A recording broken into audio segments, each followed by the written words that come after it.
of you have been telling me to check out Parkour Civilization. This new video that Ish posted. Everybody has said that it is literally the best video that has ever been posted on YouTube.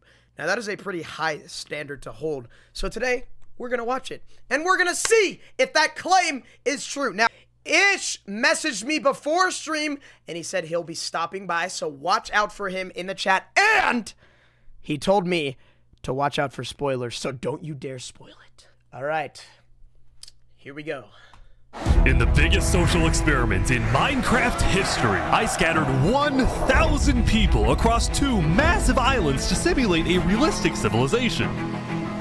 The players were given no help or guidance, and just like in real life, if you die, you remain dead forever. Dude, I should do this experiment with my chat, except I don't give them any iPads, and we see what happens. That would be pretty fun to watch, wouldn't it? Type 1 if you want. Smash like if you would be in that video. Sorry for pausing. It's Green Paradise. The other one...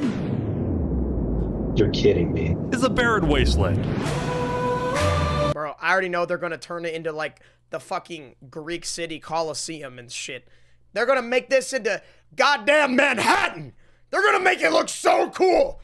Okay, don't spoil it. Stop typing. Everybody type 2 in the chat. So their civilization experiment. That intro was so awesome. Oh my god. Oh my god. Oh my god. Oh my god. By the way, chat, me and Ish were in a Carl Jacobs video together. He gave me a kiss. Don't forget, if you want to participate in these videos, join my Discord server, and of course, subscribe to my channel. I want to be in it. All right, we got 1,000. Good luck, everyone. Chat, what nation are you rooting for? Day 1. It was the beginning of day 1, and all 1,000 players began to explore their new homes. What is this place? Before the first day, I had made everyone choose randomly between Island 1 and Island 2. And I didn't tell them that one of the islands, the first one, would be a barren wasteland. Hey, you guys having a good time? No. There's nothing here. Please tell me where the trees are, bro. I cannot. Bro, I'm curious how long this video took to make. Like, I feel like this would take like a fucking year or 2 years. Like, chat, I can't even fathom how much effort must have gone into this video. Mainly because I don't put any effort whatsoever into my videos. W-ish, bro. W-ish. Find anything. It didn't take long for the people who chose Island 1 to realize they had made a massive mistake. I hate this place. 2 years! Oh my gosh, it's just in the chat. Bro, 2 years? That's crazy commitment. I could never. I could never. Also, all of you idiots that say L pause, you're so annoying, bro. Why do you even want me to react to something if you don't want me to pause it? What is the point of me even being here? You want me to just sit here and do absolutely nothing? Here, let me just put myself down here, chat, and play it. Okay. Wow. I hate this place. I hate this place. Players realized that building civilizations on Island 1 would be particularly challenging. And not only because it was empty, but because some parts of it were completely uninhabitable. Okay, I can't. That's stupid. Like the snow biome. Oh no. Oh! And right next door, a massive volcano that could erupt at any moment. Ooh, I'm not going down there. This volcano also happens to heat up all the water on the island. Okay. This killed a lot of people. Now, to begin building civilizations, the players needed to find a tree. Please tell me where the trees are, bro. Wood is an essential material, and without it, you really can't do anything. Now, luckily for Island 1, there was one tree on the island, and it was pretty big too.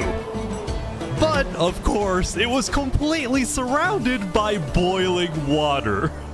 Did you build that entire... Ish, did you build this whole world? How did you even begin to make that? Oh my god, it's beautiful, chat. Absolutely beautiful world. You've got to be kidding me. Meanwhile, let's go over to Island 2. W Island 2, bro. Hey guys. Wait, which island is poor and rich, chat? Is Island 2 poor or is Island 2 rich? Which one's the rich one? Oh, my team made the map. Shout out to Window Brick. I see. Very cool. That's crazy. How big is your team? Oh, number 1? Life on Island 2 was Island 2 beautiful. is rich, The okay. terrain was green, the trees were plentiful, and the water was normal temperature. Open for business. Selling water? This is from the ocean. Are you trying to make me drink ocean water? No. The people on Island Thank you 2 for the immediately $2. realized they had chosen the island of safety and wealth. You are literally a piece of gold. Yeah. The only real danger on Island 2 was the possibility of falling down from a tree as you're collecting wood. But some people found a way to even work around that. So you're planning to build a bakery. Yes, I am. And you're forcing your employees to go up and get oak? Oh, no. She forcing you to work up here. Hey, no. It's double carrots, triple carrots. I don't want say carrots. anything. I want fair working conditions. Also, because of the vast amounts of trees, people were very quickly able to craft tools that allowed them to mine underground. Hello, Saps. You doing okay? Yeah, I mean, this island's great. So many diamonds already. Yeah, Wow. look at this. I want to see them fight. I'm sorry. Am I a bad person for that? Am I a bad person for wanting to see them kill each other? I want to see all the rich people just kill the shit out of all the poor island people. Like, they could just bum rush them right now and they wouldn't be able to stop them. Like, they could just build a bunch of boats and it would be World War II, except it would be over in 1 second. I want to see them fight. They do fight. Okay, I'm not reading the chat. Stop spoiling. No spoiling allowed. Stop pausing, you fat egg. Okay, well, Ish told me I could pause, so read it and weep, fatty. Yeah, I'm loaded. Overall, the people of Island 2 were thrilled with their new home, thrilled with their wealth, and they were very optimistic about their future.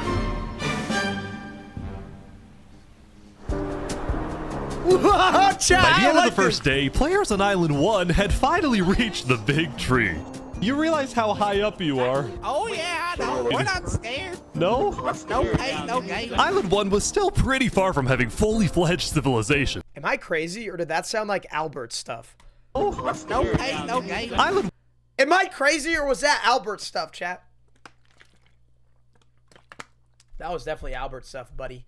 That was 100% Albert's. 1 was still pretty far from having fully fledged civilizations, but there were communities starting to form. For example, this player named Remy the Rats made a small restaurant to feed those who were starving. Remy the Rat, what are you serving them here? It's very popular. Bread? And you could What the frick? Why? Wait, is this a bread line? Yes. Oh no. I also got word that there was a small group of people who had chosen to settle in a weird location. People at the volcano. What type of people would choose to live on a volcano? Hey guys. Hello. What the Hey, how's it going? Welcome to the mafia. This was Lingolini, and he had recruited about 20 people to join his Italian mafia. His goals were very simple: make friends and get rich. Hold on, Ish, can we tell? What if the volcano erupts, Luigi? Then what? What is this all for? It's going to erupt. The whole goddamn thing is going to... Linguini? Oh, sorry. I said it wrong, chat. Linguini. My bad. Yo, stop. Okay. You keep pausing video. Sorry, iPad kid. I don't know if you read the title of this, but the title is called Reacting to 1,000 Player Civilization, not playing the video and putting myself in the corner and adding nothing to it. Just thought you should know that. Okay, stop saying green screen, kid. All right, buddy. Okay, get out! A little secret. We found some netherite. Oh, really? Yeah, don't tell anyone though. We're trying to keep it between us. We'll check back in with these guys later, but in the Netherite. meantime, on Island 2, there were actual huge civilizations starting to form. I don't care about power. Wait! I don't care about government. What if the islands, like, have, like, civil wars between... Oh, I bet that's gonna happen. Chat, I bet the islands are gonna have, like, civil wars and they're gonna, like, divide into factions and stuff. Bro, this makes me want to do this. Chat, this makes me feel like a little boy again. Chat, I miss childhood. Playing with the kids in the yard, with the factions. I just want to make a nice place for my people to live. This player named Call Me Cass was the leader of about 50 people in a nation she I named would be the Cass leader. Coalition. And a coalition it was of very different types of people, including pirates, bankers, Canadian cartels, bakery owners, and their employees. One fair working conditions. How much even being paid to work up here? Paid? People are getting paid? Now, later in the day, Island 2 would face its first conflict. Hey, you What are guys they can't be destroying the beach. Who are you? A group of about 20 people were extracting sand from the shore right next to the Cass Coalition. Why? Cass was obviously not happy about this, but these people didn't care. What could you possibly need that much sand for? That's like the most useless block in Minecraft. I mean, obviously you can get glass, but like, why would you ever need that much glass? Like, they're doing... Okay, yeah, I know you can make glass, but why would you ever need a sandcastle? Building a sandcastle in Minecraft gotta be the most horrible idea in the entire planet. How would you even build a roof, first of all? Okay? Second, TNT? How could you... Chat, you can't make TNT out of sand, dumbass. Because they were from a much bigger nation called the Commonwealth. Oh! We're actually Wait, 5 that's nations awesome. combined into one, so we have strength in numbers. The Commonwealth was a massive civilization who's that the was leader? formed on day one when 5 distinct groups were close enough to each other that they just decided to come together and unify under one nation. As a result, the Commonwealth had a government with 5 leaders at the top and over 150. One of those Minecraft characters looked a little strange. Citizens. We're going to turn this mountain into our city currently. Ah, okay. The Commonwealth leaders were very ambitious and wanted to... You can, dumbass? Chat, you can't make TNT out of sand. You're literally telling me lies. That's not possible. Excuse me. How is that possible, chat? Think about real life. Minecraft is based on real life. You cannot put sand together and make explosion. to make the Commonwealth the most beautiful, the most respected, the most powerful nation on Island 2, even if it came at the expense of others. All republics fail. No democracy lasts forever. I'm calling it right now, the Commonwealth will fall apart. Overall, by the end of the day, Island 2 was much further ahead than Island 1, as expected. But let's see what happens in the following days. Okay, day 2. As players logged back in the next day, nobody was expecting that the beginning of day 2 would end up having one of the most consequential moments of the entire event. Uh-oh. Uh-oh! Uh-oh! Revy the Rats was running his restaurant when he received a visit from a player named Spood. Does anyone... Spood? Knight, I need food, I'm dying. Yo, Spood. Yep. You're private, but I need food. Oh, God, I'm too kind. I care about everyone else before myself. It's such a problem. Now, this player, Spood, was a rising leader on Island 1. He was known for always giving away his own food. But some people started to suspect that Spood's supposed generosity was merely a method to gain popularity, to further his political ambitions. Oh, we have our first political leader, chat! Wait, what if they make like Democrats and Republicans? Oh, chat. They're gonna make like liberals and conservatives. Oh, nah, I already know, chat. There's gonna be liberals and conservatives. Is until... Oh! Oh my God. They're attacked! Why are they killing him? Bro, he's like Julius Caesar. He got assassinated. Oh, he's a traitor. He was trying to assassinate Spood. Spood had survived an assassination attempt, which brought him exactly the attention he needed to cement himself as a legend on Island 1. Bro, that's literally like the story of Donald Trump. Someone tried to assassinate him and it ended up making him get elected. Bro was copying his strat. Bro was copying the strat and it worked. Damn. Oh my God, they have like a democracy hall. People were drawn to him, and on day 2, Spood used this leverage to establish an empire named Westhelm. Oh! He's making an empire? That's These so people awesome. make me emperor. This right here is going to be our capital. We're also building a massive coliseum. You mean where people fight to the death? Exactly. Even though the people of Westhelm were still struggling with food and resources, their motivation to succeed was unbelievably high.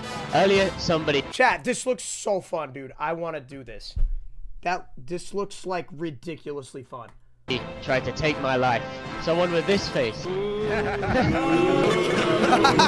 But now, he's dead! For the first time, it seemed like the people of Island 1 had hope. They put his head on a fucking spike! Ballad of Emperor Spood. Okay. Nearly killed by some dude. Island 1 was finally starting to develop civilizations, but not all of them were as motivated as Westhelm. Right next door, for example, was a cult named Nevermore that literally just boxed themselves in and wanted nothing to do with the rest of the world. Quoth the raven, nevermore. And They have cults too? Bro, this is unreal. Chat, I want to play this so bad. honestly, these guys weren't wrong to be pessimistic. See, some of the people who chose Island 1 had secretly been hoping that when they finally make it underground, they would find troves of iron and diamonds. But instead, they only found a giant layer of lava that stemmed from the volcano and covered the entire island. This lava layer ended up killing a lot of people.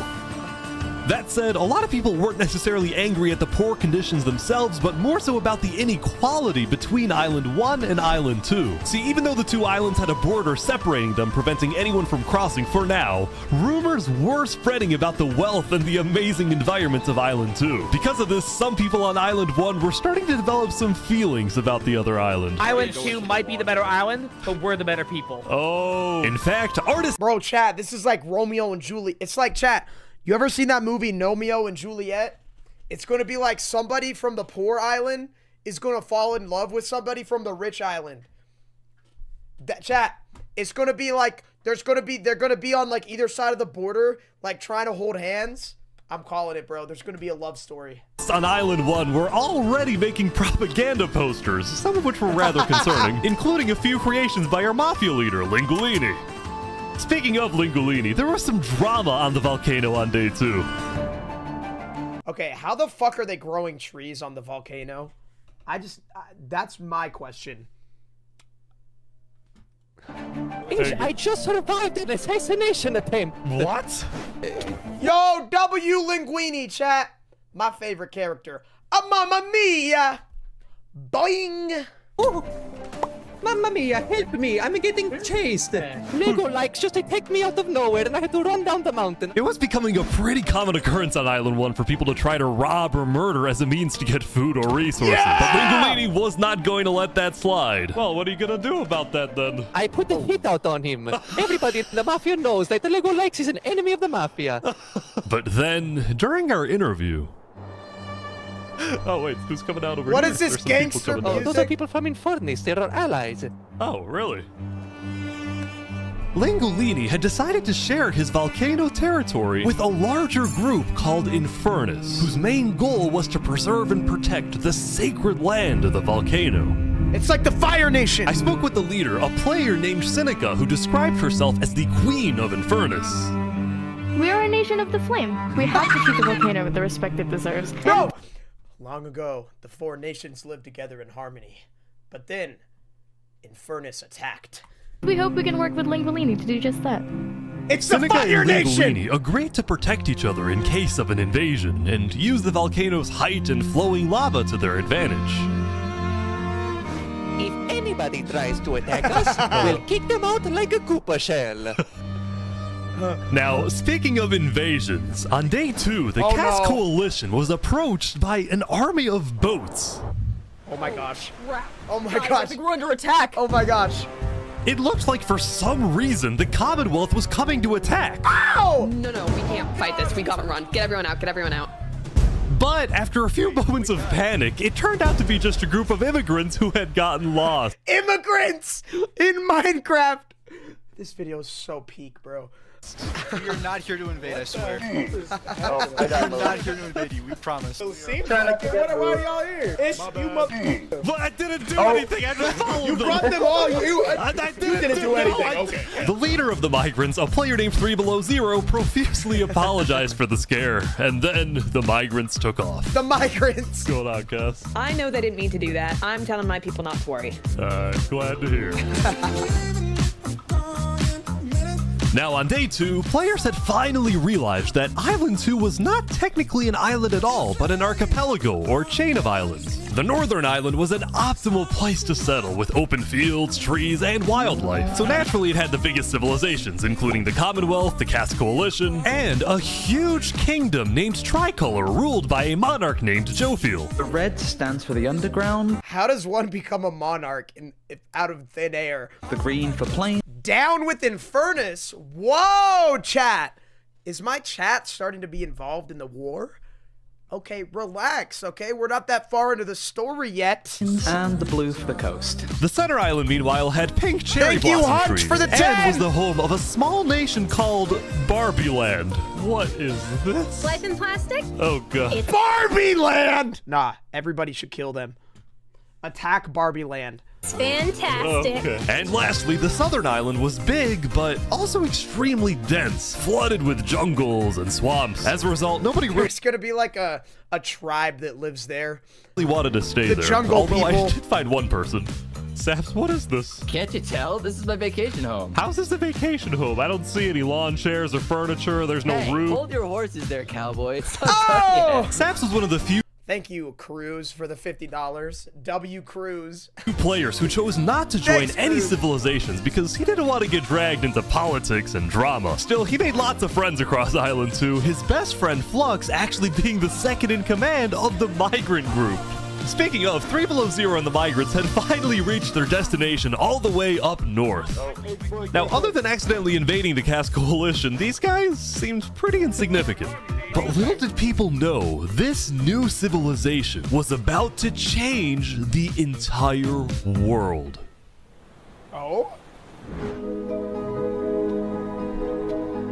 We are blessed to live where we live. They're like saying prayers to the Minecraft gods. And we intend to use it for good. We are enlightened. We are the light. What? We are Luminara. Yo, thank you for the $2. The migrants had decided to call their civilization Luminara. They saw themselves as the light of Island 2, the innovators, the inventors. See, the reason 3Below0 had chosen this specific location to settle, well, it wasn't by accident. After the first day, 3Below0 had used content and propaganda released by the people of Island 1 to estimate the location of the other island. Oh my god, is he going to invade? Or, wait, is he friendly? Or is he going to attack? Also, chat, I feel like the Commonwealth is too powerful. They're going to try and want more power at some point. They're going to take over the other factions. He then used a coordinate system to calculate the northernmost point of Island 2. His goal was to settle as closely as possible to the other island so that when the day comes, when the borders drop, Luminara can build a massive bridge connecting the two islands, giving free passage as a sign of good faith to perhaps bring about world peace. What? Oh my god. That's so awesome, bro. The Spoods are gonna... Nah, chat, I feel like the Spoods are gonna kill all the rich people, though, not gonna lie. But it wouldn't be that simple. The second in command of Luminara, Flux, as well as a few concerned citizens, did not want that bridge to be built. They had seen the Island 1 propaganda. They knew that people on Island 1 were angry.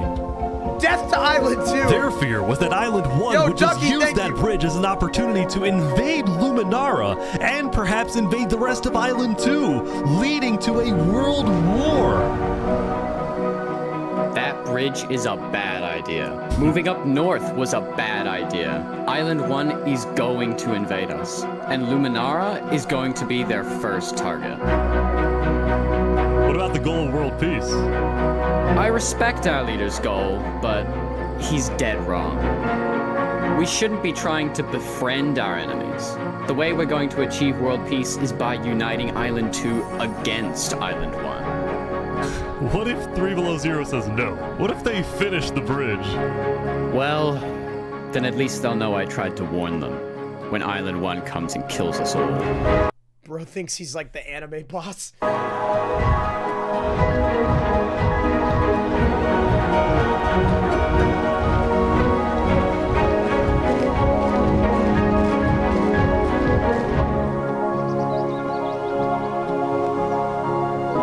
As Day 2 came to an end, tensions were rising, both within nations and between islands, leaving people worried about what's going to happen next. Day 3. Oh my gosh. What's going on Island 1? Back on Island 1, I was watching a small group of pirates who called themselves Al-Karasina. Uh-oh. Karasina, my friend. We're the baddest pirates around. Now, if you look closely, there was a person of interest hanging around with the pirates. Lego likes just to take me out of nowhere and I had to run down the mountain. Well, what are you gonna do about that then? I put the hit out on him. So to be clear, Lego Likes had a bounty on his head and he was hanging around pirates. You can probably guess how this ends. Yo, Lego Zanga's here. So this is everything you guys got, huh? Not much. He's gonna die. Ooh. They're boiling him! Oh no! Oh my gosh! The Al-Karasina pirates had killed Lego Likes, but there was a small problem. Did you hear about the news? Yeah, I saw it, but we don't know who claimed the bounty. It didn't say it in the chat. Because Lego Likes had technically died to boiling water instead of a player, Lingolini didn't know who actually killed him. But fortunately for the pirates, when a player dies, the dead player drops their own head, which the pirates believed would be the proof they needed to collect their bounty later today. So you're expecting a payment later? Yes. What we expect. All right. Well, I'll go. Is that Perry the Platypus? We gotta let Noble Bucky win. We gotta make Noble Bucky rise to the occasion, chat. Shut the fuck up. It's not very nice. 37? Okay, why are you still counting my pause? You guys let me talk. By day 3, players had basically mapped out all of Island 1 and were finally starting to adapt to the environment. Thank you, Day 1 was TTV. horrific. We literally had bread lines. Day 2, we're building a coliseum, a citadel. I am literally immortal. Hopefully that isn't foreshadowing. Emperor Spood was still the most powerful man on Island 1, and on day 3, he was invited to a big international meeting hosted. Dude, Spood's gonna get assassinated, chat. Bro is gonna get, he's for sure gonna get assassinated. He is 100% going to get assassinated. By a charity group called the Blue Cross. We invited you here mainly to discuss plans in case the volcano erupts. What are your individual plans? A large bunker underground. Just not using flammable materials. We don't have any real plan, you know. What? You don't have plans? If that volcano erupts, you deserve to die. Emperor Spood had come in with good intentions, but it was there that he learned that he hates meetings. I'm gonna go there. When Emperor Spood left, the other leaders were unsettled. Was this guy really the figurehead of Island 1? Oh, there's tension rising on the island. We need the best representative. Then, basically right on cue. Elysium diplomats, follow me. Bodyguards. Sorry, guys. Sorry, I'm late. Deserved? This is Benji, and he's the leader of Island 1's second biggest civilization. Dude, I'm calling it right now. Benji and Spood, they're going to have a power struggle, all right? Classic historical reference. Benji is going to try to kill Spood. I'm calling it, Chad. I'm calling it. Called Elysium. I don't care about beanstalk. Shut up. On day 2, Benji had discovered that toward the outer edges of the island, away from the volcano, the water isn't boiling hot anymore. Oh. So he founded Elysium, which literally translates to a place of ideal happiness. And he made the nation to give peace-loving people a chance to relax and get away from all the troubles of Island 1. Cross my name off the list. This is without rhyme or reason. Why is Look this at these music so Norwegian guys good? living in the water. We were hoping that Lord Ish could summon a single mushroom cow. All right, if anyone drops a pufferfish in the next 60 seconds, I'll do it. What do I have to do? What do I have to do? We need the pufferfish. Quick. Ish is basically God in this scenario. He could just like kill all of them with the snap of his fingers. He could just like spawn lava in and burn their house. There it is. All right.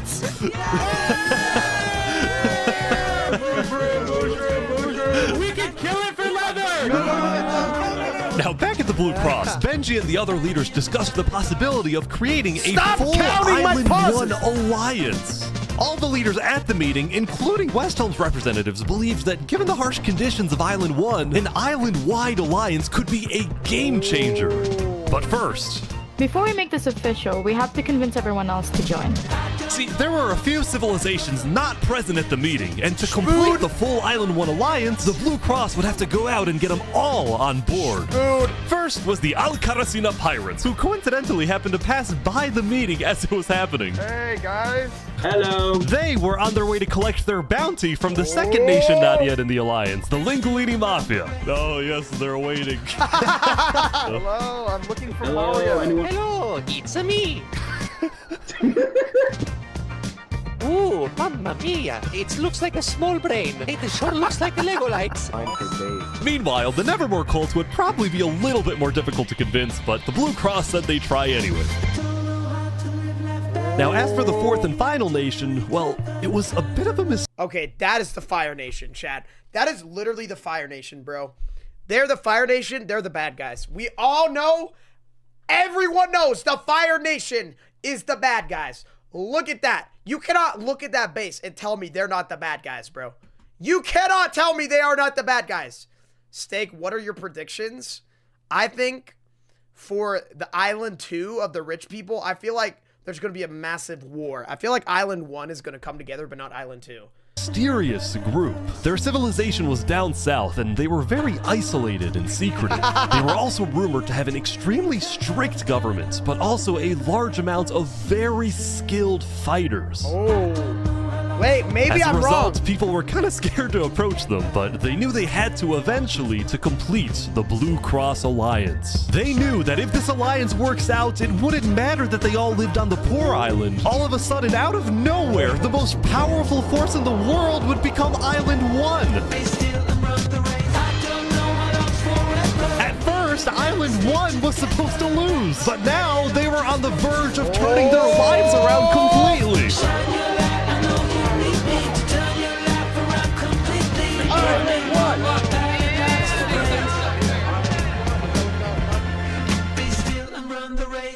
Chat, who are you cheering for? Island 1 or Island 2? I kind of want Island 1 to win. I kind of want Island 1 to win.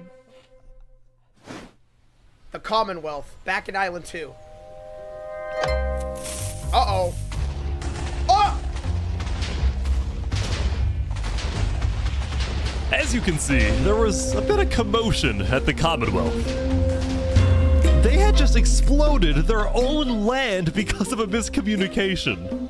What happened was one of the 5 leaders, Coraline, got the idea that the Commonwealth was planning to move east. So she started telling everyone to move. Thus, believing that they wouldn't need their old land anymore, one of the citizens just decided Hey, you're to the blow it $5. up. I thought we were moving.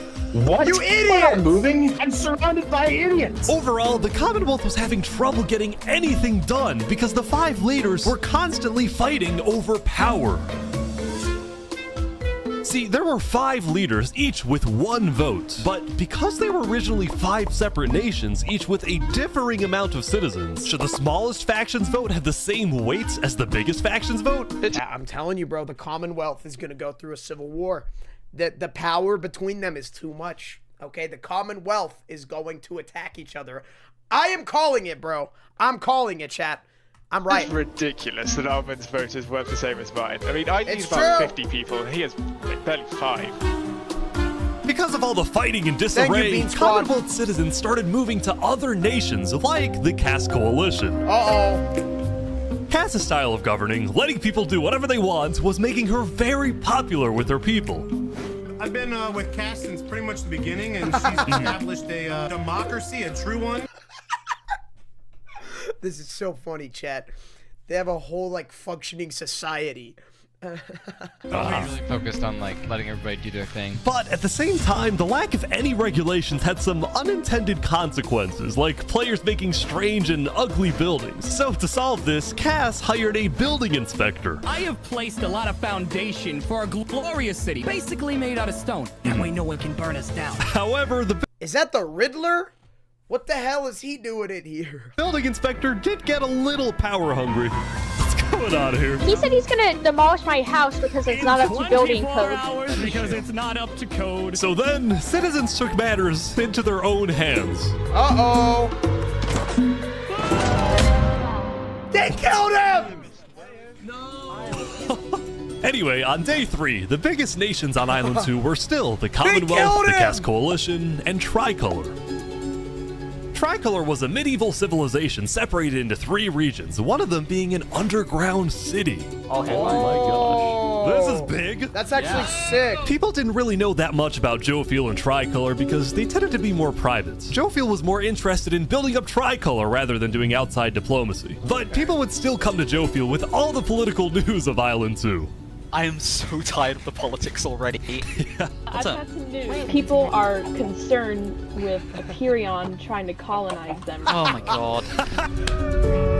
Now, this particular rumor about a group named Aperion colonizing people happened to be false. Aperion was just a small town led by a player named Alkaline, and it was actually the only nation other than Luminara that directly bordered the ocean next to Island 1.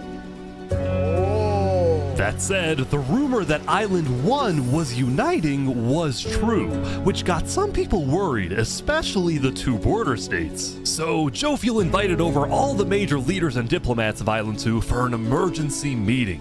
Bro, someone needs to do this in Roblox somehow. Like, not like the same thing, but like, they need to make like some, dude, that'd be so funny. Oh my god, this is such a good video, by the way, Chad. This might be one of my favorite videos I've seen on YouTube. The only leader who declined was 3 Below Zero because he was busy building the Luminara bridge. So he sent in his place his second in command, Flux. Yeah, I gotta agree with them. That bridge is a mistake, bruh. That bridge is gonna be big mistake. Big mistake. Flux, what's your plan here? I don't care what 3 Below Zero says. We need to make sure everyone unites against Island 1. Good luck, sir. And because this meeting was the most important event yet on Island 2, Jofiel invited a neutral mediator, someone who could lead the meeting in a fair manner and wasn't a part of any nation. Saps, where are you going? Apparently they're making me lead the meeting with all the Island 2 leaders. You sound very excited about it. Oh no, I'm not excited, I'm terrified. Dude, that guy actually has so much aura for being chosen as the leader. W-Saps, Chad, W-Saps. I mean, Chad, the amount of aura required to just be chosen for that role, gotta give it to him. I'm accidentally gonna cause a war.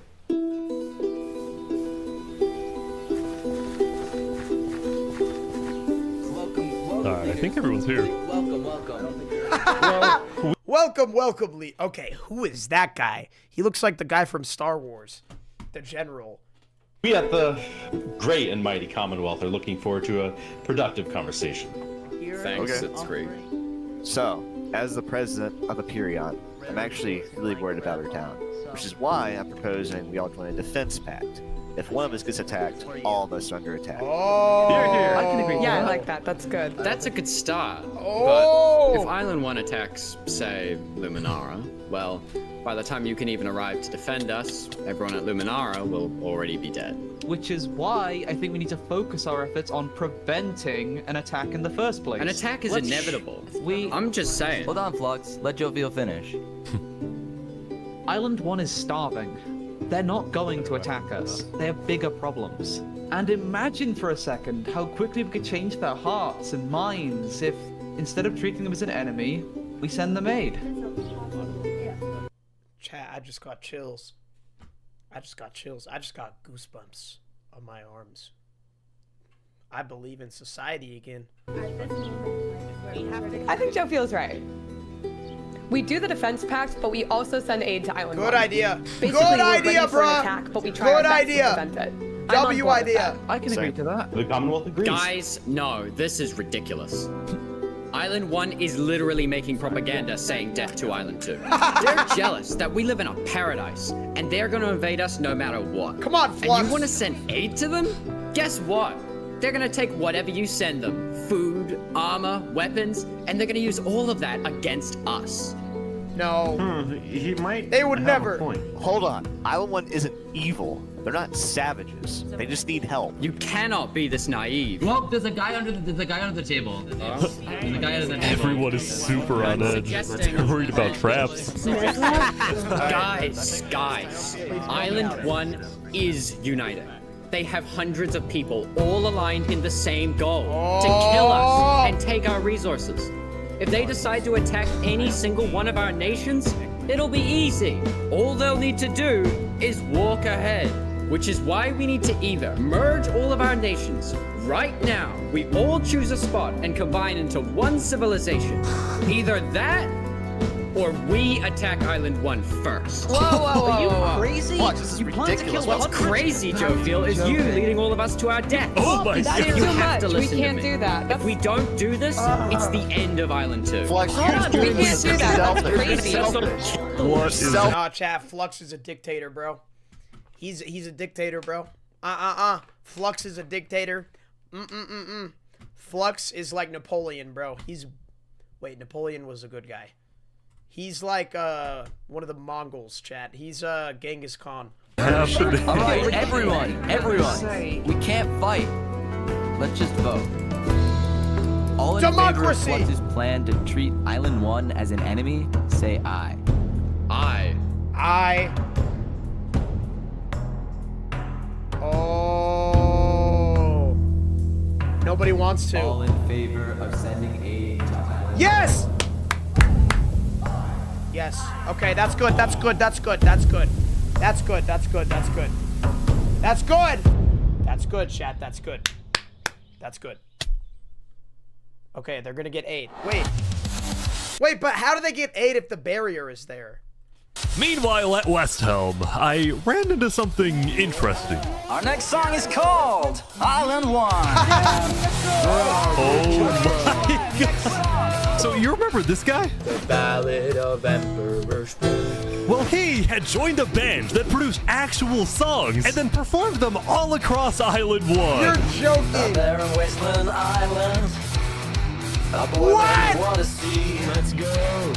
And no resources to speak of, except a warden tree. Let's go! Everyone loved the Island 1 band, including Emperor Spoon, who found that the music bolstered the morale of his citizens. He believed that a happy citizen is a productive citizen. Westhelm took us in. What? And gave us a little home. Bro, that's Even so though Emperor awesome. Spoon was a chaotic figure, Westhelm itself was the opposite. It had an army, a storage system, and a hierarchy, from emperor all the way down to citizen or plebeian. And of course, there was the Colosseum, which when finished, will play a major role in Westhelm's justice system. Chat, I think Island 1 might be able to defeat Island 2. They all are, like, they're so locked in. I think they got it, bro. That said, Emperor Spood was not happy when he heard that yesterday, Benji and the other leaders had been talking poorly about him. Okay, Uh-oh. we need a best representative. Never mind. Never Our mind. final goal is to put Benji Button in here. No, that is a joke. That is a joke. You don't want Benji to die, do you? Well, I mean... Come on, Spood. Benji and the other leaders were I like concerned that Spood. Emperor Spood is unstable Long live Spood! and may one day try to take over the entire island. And their concerns only grew when Spood was caught listening to Napoleon on Spotify. But they also knew that if Island 2 were to ever attack, they needed Spood on their side, so they didn't know what to do. Island 1, well, here we are. Come on! Thank you, Spoon, for all your support. You're welcome! I'm the best! Glory to Westhelm. Bro, this is unreal. This is so funny. Meanwhile, Seneca, the Queen of Infernus, had decided to... Cinna? Cinna is in this? Okay. Begin building a massive castle for her people. A beautiful home base that would hover directly over the volcano. Bro, she's literally the Fire Nation, bro. She's literally the Fire Nation, bro. She's literally the Fire Nation. Like, she is literally Azula from the Fire Nation, bro. I'm calling it right now. I'm calling it. Yesterday at the Island 1 meeting, a lot of leaders expressed worries about rumors that the volcano may erupt, and they talked about how they would each take different precautions. Just build a giant rock wall right above the volcano. It's very simple. Everyone believed that the volcano was dangerous, except for Seneca, who had decided to take the opposite approach. It's all just paranoia. If you really value the volcano... She's literally... Bro, she's literally the queen of the Fire Nation. She's literally the queen of the Fire Nation from Avatar, bro. Do you hear her? She's literally going to make the whole... She's going to make them all die. Volcano, we need to have faith it won't erupt. The main goal of Infernus as a civilization was to preserve the sacred land of the volcano. So what better way to show faith and demonstrate loyalty than to make your home right above it? That's crazy. Lingolini, meanwhile, decided to make his home underground within the volcano. Oh. Totally. Under the ground. Dude, W. Luigi. Like a Goombas. Lingolini's main goal was to get rich, and having direct access to iron and gold was one reason for him and the Mafia to live there. But it wasn't the main reason. Remember this interaction from day one? Hold on, can we tell you a little secret? We found some netherite. Oh, really? Scattered throughout the volcano were pieces of netherite, the rarest and most powerful mineral in all of Minecraft. Not even Island 2 had netherite. It was the single secret advantage that Island 1 had. Bro, Mario's gonna ruin it all because he's gonna take all of it for himself when he could share with the island and they could all become stronger, but instead he's gonna hoard all of it. That's not good. That's not good, chat. Holy crap, my bladder is about to explode. And the only ones who knew about it were the Lingolini Mafia and Infernus. Infernus knew? Now, even though Infernus didn't exactly like how Lingolini was desecrating what they consider to be sacred land, they made a deal with him. The Mafia can keep mining so long as they provide Infernus with some of the minerals they find. But Lingolini was unsatisfied. They want to use us. They want cheap labor. I'm not giving them anything. Lingolini didn't like how Infernus... The cracks are forming. The cracks are forming. The cracks are forming. This was basically forcing the Mafia to mine for them with nothing in return. So he secretly instructed everyone in the Mafia not to give Infernus anything. Down with Infernus! Lingolini's hope was that Infernus never asked for those minerals and forgets about the deal entirely. Otherwise, he would be in a lot of trouble. That said, despite this conflict, the rest of the Island 1 unification effort was going very well. Earlier today, Lingolini had decided to join the Blue Cross Alliance. Okay. Thank you all so much for having me. The Alcaracina pirates were also eager to join, and surprisingly, so was Nevermore. Okay, what there about... There was only one holdout. Infernus. This mysterious civilization was called the Covenant, and it was ruled by a dictator named... The Covenant are the bad guys in Halo, by the way. Turntap. That cannot be a coincidence. How are you elected exactly? By a vote of the people or the vote of yourself? Elected? Turntap wasn't sure about joining the Island 1 Alliance because the people of the Covenant were generally skeptical of outsiders. They only took pride in their own nation, especially in their army, which was composed of really good PvPers who weren't above using torture to get their way. Are they drowning this guy? He's gonna die.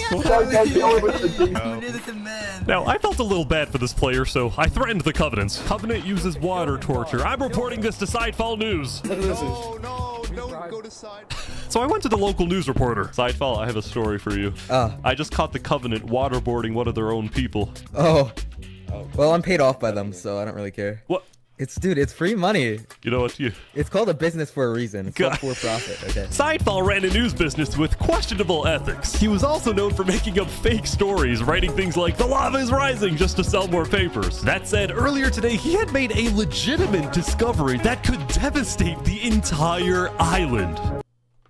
He found an ancient city. Island 1 had a lot of known dangers, from the lava layer to the boiling water to the powdered snow. But there was one last danger that nobody knew about until now.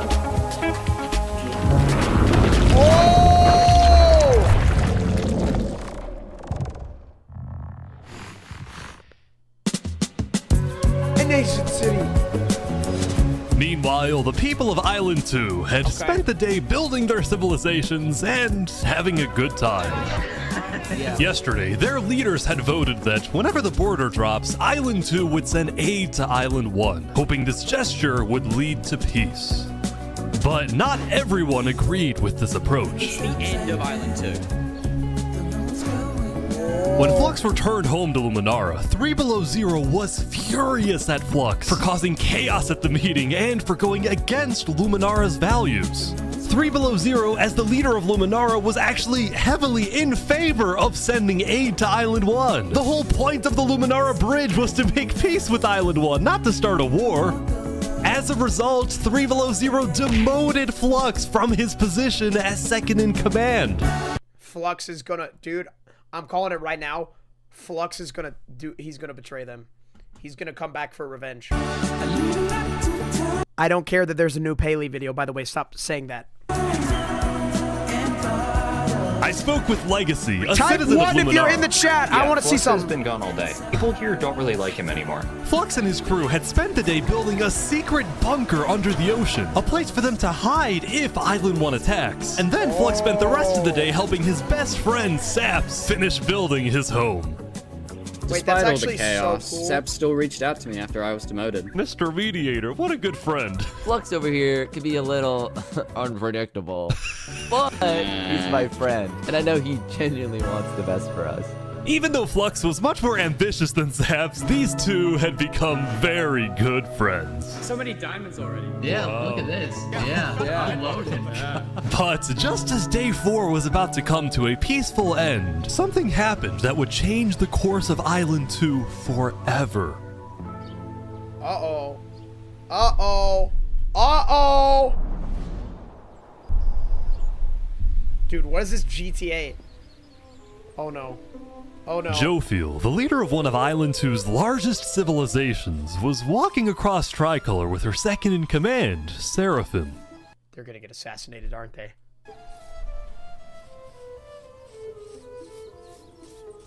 Oh my god. They're gonna... Huh?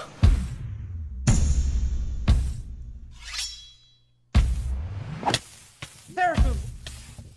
What are you doing? What? No way. The second in command of Tricolor had just killed their own leader. And immediately, all of Island 2 went on lockdown. What? Wait, what? What? Everyone was confused about what caused this to happen. They killed Jofiel. Why? After Seraphim fled, Tricolor was in complete disarray. That's our leader. Back at Saps' place, Flux told Saps it might be a good idea for him to call an emergency meeting with all the leaders. So, There's gonna be an island-wide manhunt, bro. W betrayal, W storytelling.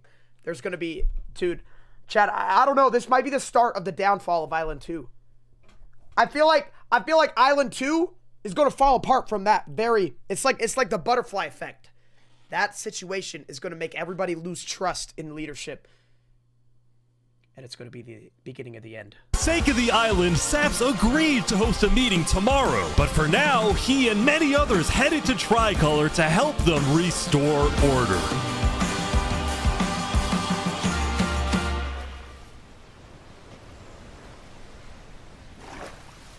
What is that? Seraphim? They're going to their secret bunker? Yep. Day 5. Okay. Oh, is that how much people are in each level? Okay, so there's 468 people on Island 2, 392 on Island 1. Now, Island 2 wasn't the only place that would face tragedy. Oh, what? The leader of the Alcaracina pirates, Noble Bucket, died very suddenly. Alright, they sent me the footage of what happened. Oh, no. He doesn't know the lava layer's there. No!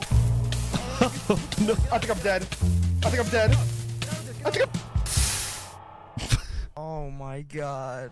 With world leaders dying left and right, the media had plenty to report on. The media? The most trusted news company was from Elysium, called Daybreak Media. We're number one because we actually report the truth. What the fuck is this? They have media companies? We're number one because we actually report the truth. No way, that's awesome. Unlike that bozo sidefall. And later into day 5, the news would get even crazier. For purposes of unity, the Covenant had finally decided to join the Blue Cross Alliance, thus successfully uniting the entirety of Island 1. But right away, the strength of this alliance would be tested. It's always the Fire Nation, chat. It's always the Fire Nation, bro. It's always the Fire Nation. But that building is actually so sick, though. Earlier, a citizen of Infernus had accidentally told someone outside of Infernus that there was netherite in the volcano. And this news spread all across the island. Oh no! Oh no! Oh no! This was a disaster for Infernus and the Linguolini Mafia, who had been trying to keep the existence of netherites to themselves. Immediately after hearing about the netherite, the Covenant sent a mining expedition into the volcano without telling Infernus. And lo and behold, they confirmed there was netherite. Oh no! Oh no! Because the Covenant had a scary reputation and a ruthless army, Queen Seneca of Infernus felt it was in her best interest to allow the Covenant to mine. But when other nations like Westhelm started asking if they too could mine in the volcano, Seneca said no. People are saying we're being selfish. They're the ones being selfish, trying to Oh my god. Oh my god. Chat. Oh my god. The island order is falling apart. There's going to be a civil war, bro. There's going to be a civil war in both islands at this point. Oh my god. take our resources. Listen, Island 2 is rich. We are not. Now with netherite, we actually have a chance of evening the playing field, but the Volcano people are hogging it. Before any fighting could break out, the Blue Cross quickly reached out to all the leaders and told them to put this issue on hold. Oh my god, We're inviting everyone here tomorrow, so we can all talk this through peacefully. Oh no! Oh no! We're Island 1. We cannot afford to have a war over some mineral. Steak, get ready? What am I getting ready? Meanwhile, Island 2 was still processing the death of Jophiel. Even though I was just a farmer. They're having a funeral, even though I was just a farmer. No, you still made me film for it. Saps would invite all the leaders for a meeting later so they could coordinate a hunt for Seraphim. And I don't know if I trust Saps, chat. I liked him at first, but I feel like he has like this look in his eye. Discuss their plans for when the border inevitably drops. Now, after Jophiel's death, Tricolor had lost a lot of its power, which left the island with really one dominant nation, the Commonwealth. Commonwealth. But remember from day 3 how the 5 Commonwealth leaders were in constant fights with each other? It is ridiculous that Almond's vote is worth the same as mine. What island do you think is going to win? I feel like Island 1 is going to clutch it up, honestly. Netherite? Bro, if they can clutch it with the netherite, they gotta figure out how to divide it though. Well, this all came to a head on day 5 when one of the leaders was caught plotting to take control of the entire Commonwealth. So another Commonwealth leader then paid an assassin to, well, Oh my god! Oh my god! Wolfram's dead. What? We just witnessed murder! After this, people from the Commonwealth lost even more faith in their governments. This Commonwealth citizen went to the Caste Coalition to complain to Caste directly. I got information that there might be netherite on the other island. My leadership said, quote, netherite is useless. Netherite is, of course, not useless. I think that's a foolish statement. As the Commonwealth erupted, the Caste Coalition thrived. Dude, the Caste Coalition is going to take over the island. But they did have their own problems. Is this your employee? Yes, yes, he is. That implied, like... Wood Daddy?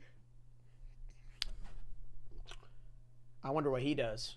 Get paid. Is he not getting paid? Skip out on work. You hear this woman? Probably Earlier, Wood Daddy had ditched work to attend a party in Barbie Land. So as punishment, his employers forced him to risk his life and chop down one of the tallest trees in the Caste Coalition. He's asking for help. You have to yell louder. I can't hear you. You're so far up. You have to get closer to the ground.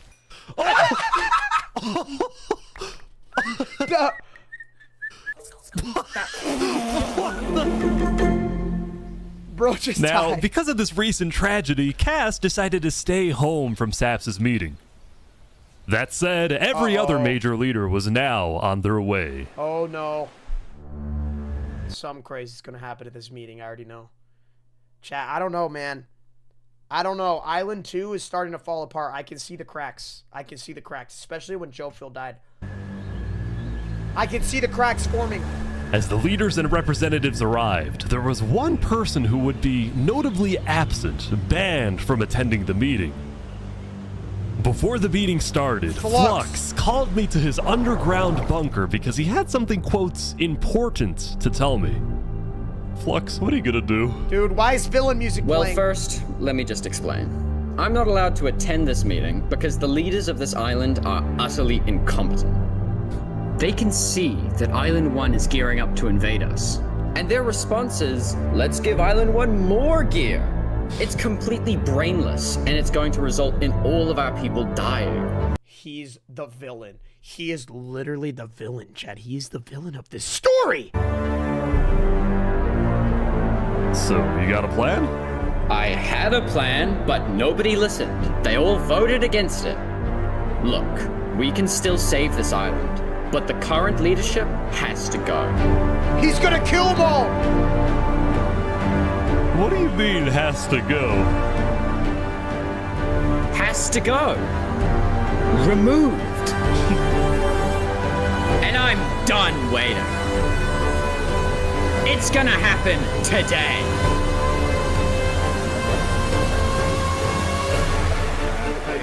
Bro, chat, this is him right now. This is Flux. This is Flux looking over the island, waiting, preparing for his villain arc to begin. Leaders, welcome.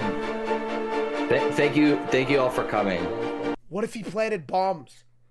No way. That would be legendary. We have a lot of very important stuff to talk about.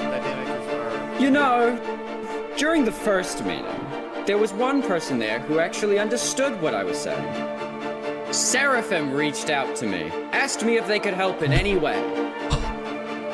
What? I told Seraphim to kill Jofield. What? And today, we will finish the job!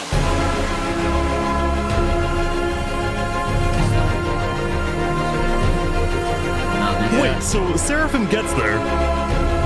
What actually happens next? Something I didn't want to do, but something that needs to be done. I'm going to save this island by any means necessary. I would like to bring you to the table. If you agree with full KOS on Seraphim, please say aye. Aye. Are you sure this is gonna work? I don't know, but we have no other choice. Alright, so I have something to say. Is there a possibility, any possibility, that the assassination of Wolfram and the assassination of Jofield by Seraphim is any way connected? Guys! Is there a conspiracy going on right now? Do we think that's a thing? He's gonna kill them all. I have reason to believe that leaders are not safe. He's gonna kill them all. Flux, do you feel any guilt doing all this? Well, part of me feels bad for Saps. I also don't think the leaders are safe. What do you mean you feel bad for Saps? What is he gonna do? He has no idea what's about to happen to him. But if you had to betray one person to save 1,000, would you?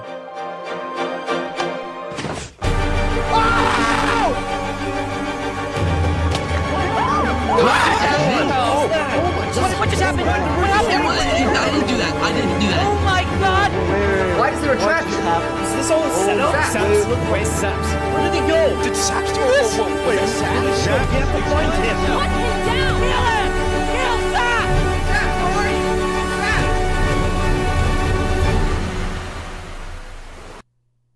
That is the craziest fucking thing I've ever seen in my life.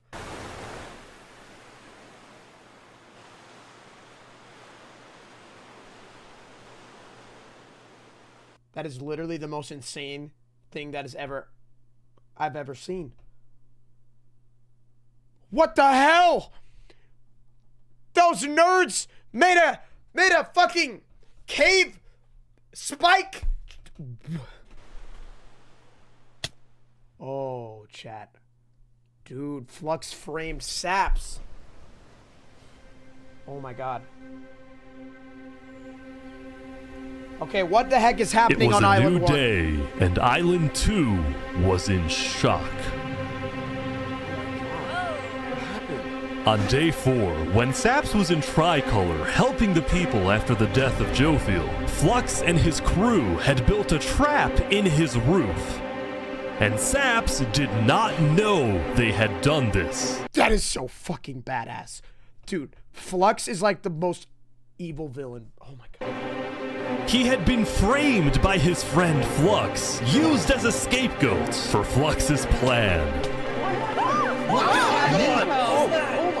But because they had to rush to build the trap, it actually wasn't fully successful. Some of the dripstone, including the one meant for 3 Below Zero, had failed. But overall, the trap still killed the leader of Aperion, Alkaline Alk, a leader of the Commonwealth, Coraline, and 4 other very high-ranking officials from across the island. The people of Island 2 were devastated, confused, and angry. Our leader's dead. Who's gonna rise to the power, chat? Who is going to rise and take power? What just happened? After the trap went off, Seraphim was immediately caught and killed.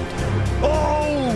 What would a tricolor? But when more people found out about how exactly their leaders died, their anger wasn't really towards Seraphim, but toward the person they believed was behind it all, Saps. And it made sense. Saps knew he'd be hosting leaders at his home. It was his roof that had a secret trap. A trap that happened to fit perfectly into the design of the roof. Saps was about as guilty as it was possible to be. With that, all the major Island 2 nations, from the Commonwealth to the Cast Coalition to Tricolor to Luminara, declared Saps to be hunted down and killed, while Flux got away with it all. They framed him! If you had to betray one person to save 1,000, they framed him! Would you? And on top of all of this, at the beginning of day 6, it was announced that tomorrow, on day 7, the border between the 2 islands will finally fall.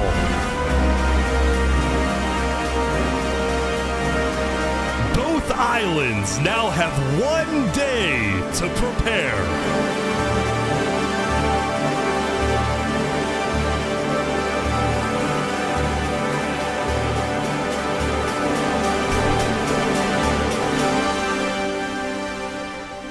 What the hell is Saps gonna do?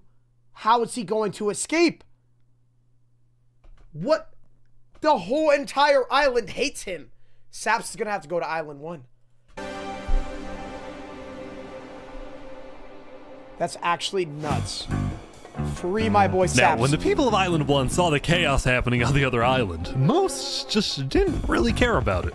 A lot of the hatred against Island 2 that was popular in the early days had faded away. That is, except for this player named Oppenheimer, who was determined...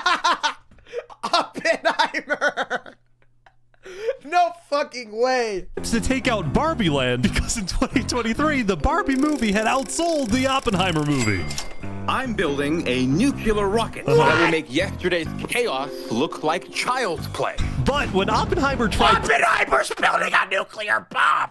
Testing his nuke, it went up, and up, and up, and was never seen again. How do you even build a nuclear bomb in Minecraft? What the hell? Bro, chat, you couldn't even write this script. This is ridiculous. What the fuck? Now, Day 6 did present some new challenges for some of the civilizations. For example, at Nevermore, what is this? What are you doing up here? I got voted out because they hate me. Oh! Come on! Don't jump! Thank you, Jake.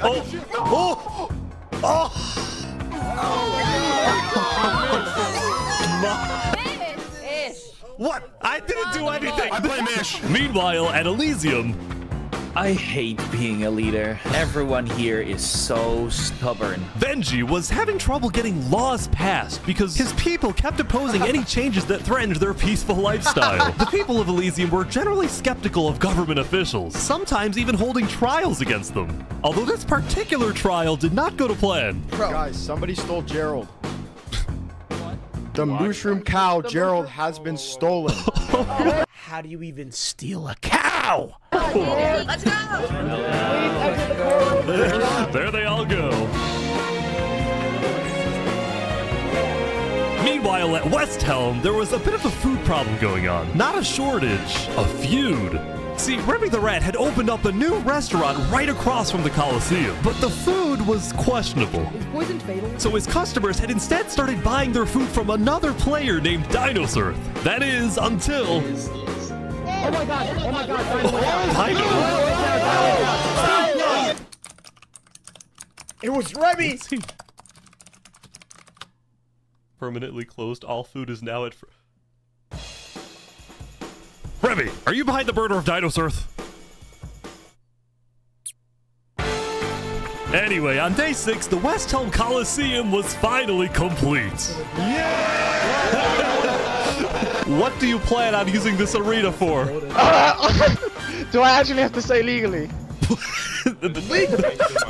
No? Maybe a little bit of blood will be shed. That's all I can say. While Spood was a popular leader who got things done, he had also developed a reputation of being a little unstable. He said outlandish things, he can't stand meetings, and his justice system wasn't by courthouse, but by combat. This is something Spood's first attempted assassin, Ramsayer, tried to prevent. It's why he tried to kill Spood, and he wouldn't be the only one. There has been a small but coordinated secret revolution growing in Westhelm, with aim... I'm telling you, chat, he's literally Julius Caesar, bro. He's literally Julius Caesar. He's gonna get betrayed. They're gonna kill him. They're gonna kill him. They're going to work against him and destroy him. ...to overthrow and murder Spood. The two leading figures are Westhelm citizen Ramsay Pie and Westhelm's head builder, Knight Arcturus. You know, I helped design his Colosseum, not knowing Spood actually wanted to use it for bloodshed. He's insane. The first part of their plan was to take out Spood's second in command, a player named Oo. Second in command down. But Ramsay Pie was immediately chased down by Westhelm's army. You could have made something happen, man. Oh my god, that's actually crazy. With Ramsay Pie dead, Knight Arcturus became the sole leader of the revolution. But he also knew it was only a matter of time before Spood finds out about his plans. I want to make one thing clear. Anybody who is caught plotting against me will be executed in the name of Westhelm. Oh my god. Bro, is he gonna survive? Is he gonna survive or is he gonna get assassinated? There's no way. They're gonna kill him. They're gonna kill him! Glory to Westhelm! Glory to Westhelm! Glory to Westhelm. Glory to Westhelm! Now, before the border drops, the Island 1 leaders all met to discuss what to do about the netherites in the volcano. Going into the meeting, people were not happy with Infernus and the Linguini Mafia, who were believed to be keeping netherite to themselves. Kill the Fire Nation! Keep all your weapons holstered at all times unless you... Please keep all your weapons holstered. Bro, what if somebody kills all the... Dude, all the leaders getting assassinated in Island 2 was actually the most insane thing I've ever seen in my life. Absolutely have to take them. The meeting began with Westhelm's representative and Spoot's newly appointed second-in-command, Spider. We asked if you had netherite, and you lied. You said there was no netherite, that you had looked in it, and that you hadn't found any. Because people were immediately starting to gang up on Infernus, Benji from Elysium tried to keep the peace. Why is it Infernus' job to report on the netherite? There were people literally going into their territory, mine without authorization, and then accuse them of doing something wrong. After some more discussion, Infernus was asked the big question. Will you open up rights to mining underneath the volcano? Come on, Cinna! It is still our land. It is still the place where we live. And of course, trade, things like trade are important, but in terms of opening up the volcano, it is an adamant no. Ooh, I agree. No. Oh, wow. No. Now, Lingolini, Seneca's biggest ally, was about to speak, but what he ended up saying was unexpected. We have to humbly disagree with Infernus of not allowing anyone else to mine in the volcano. This is Island 1. We're all struggling against the nature and everything like that. Shouldn't we all be allowed to mine wherever we please? No way! Let's go. Yes! Hell yes! Preach! Soon, people started offering deals to Infernus. I believe we'd be open to give you resources since it is your land. But Seneca still said no. The volcano is still our sacred land. Fire Nation. Down with the Fire Nation! They must be destroyed. Seneca is too powerful, chat. She needs to be taken out. We need somebody who's more friendly towards the other factions. Fire Nation, bro. Down with the Fire Nation. Because if they all share the netherite and they do it all together, they can beat the other island. But they need to work together. We don't want hundreds of people there mining and ravaging it. As a result, Lingolini went even further. On the day one, Mario was here first on the volcano, and we're able to mine there, but it's not fair that no one else can mine. While your queen is over there with the diamond boots, some people don't even have any armor. Oh, better boots, man. Eventually, people started using scare tactics. That volcano is insanely active right now. It will most likely erupt within the next 2 days. I doubt it. No, that's sci-fi propaganda. That's propaganda. And so, after even more discussion, Westhelm made a final plea.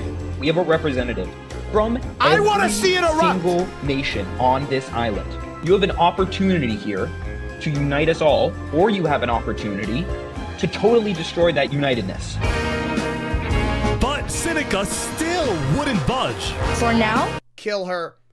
Literally, kill her! It's a no. So, Lingolini made a big announcement. Mario has a large chunk of territory in the volcano. The Linguini family declares independence from Infernus, and we will open mining to anybody who wants to mine. Bad idea! Seneca's leaving? Great. Seneca had left the meeting, furious at Lingolini's betrayal. Bro, Travis, I know it's so good. I wish we had a better outcome, but this meeting's adjourned. Oh. Bro, Seneca's gonna be the death of all of them. Saps, what just happened? Dude, what just happened? Every leader in front of me just died. And you had nothing to do with it. It wasn't me. Someone was in the roof. I'm getting framed-ish. Following yesterday's trap, Saps was on the run, as he was now the most wanted and notorious criminal on Island 2. I'm screwed. What am I supposed to do? Bro left and lives in the jungle now. Bro became one with the jungle. That's actually crazy. Everybody's trying to kill him. What would you even do at that point? He had no choice but to hide amongst the dense jungles and swamps of the southern island. But he also knew that the longer he hid, the more guilty he looked. So earlier, he had decided that he would turn himself in under the condition that he is given a fair trial. I'm innocent. Flux, meanwhile, was satisfied with the success of his plan, but it wasn't over quite yet. We got 2 leaders left to kill. Call me Cass, and of course, the guy who demoted me. And because Seraphim was dead, Flux sent another member of his crew to take care of the job. Oh no. Oh no. Oh no. There we go. To the world, this looked like Dude, these world leaders need more security. What are they doing? You idiots. The chat, they need like security details around them at all times. Like, come on. Oh my god. And another senseless assassination. But to Flux, it was the strategic progression toward making the people of Island 2 paranoid. So paranoid that they wouldn't trust anybody, and especially not Island 1. In fact, the new leadership of Tricolor was already preparing for Island 1 to invade. You gotta admit, bro, Flux is like literally a genius, bro. He's like an evil genius. He's literally like an evil genius. Flux kind of like, dude, he's literally like the evil genius of this story. He's so smart. I think we should secure our nation, make sure we have plans when inevitable war and fighting starts. Sending aid to Island 1 was officially off the table, and the construction of the Luminara bridge had come to a stop. After all these days, Flux's plan was finally working. Now, the Cass Coalition, meanwhile, hosted a diplomatic meeting on Day 6 to try and increase the morale of Island 2 before the border drops. Although Cass herself was too scared to attend the meeting. Bro, I want to enter, but my members are telling me not to because there was an attempt on my life yesterday. Right. Because Cass was one of the last remaining major leaders on Island 2, she now had guards with her at all times. Good. Here, I'll trade you armor. Why? I want to make sure you guys do not die. Please don't die. That said, everyone would soon be tuning into the trial of Saparata to find out whether Saps will be freed or executed. A trial is, bro's gonna have like the biggest trial of the entire nation. Several nations argued over who would get to host the trial, but the Commonwealth ended up winning. We've made this beautiful venue to show the world that the Commonwealth is still the strongest. Whoa! But first... Down in the mine, we're all been searching for something. Down in the mines, why is it up here? Oh! Moving the warden up? No. No, they're not. Wait. Why are they never on the They're bringing it to the surface. Why? up and down, down. Why? Wait, they made it rising lava? Down in the mine. So remember that, bro, they're agents of chaos. They're literally trying to create chaos. That's actually so genius. They named it Rising Lava. Oh my god, they're trying to create chaos within the island. Bastards. That discovery that Sidefall made?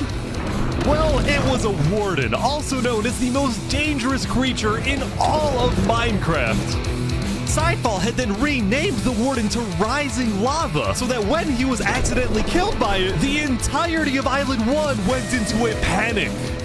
The lava is not rising, but this is just as dangerous. For now I'm down, down, down, down, down, down. Run!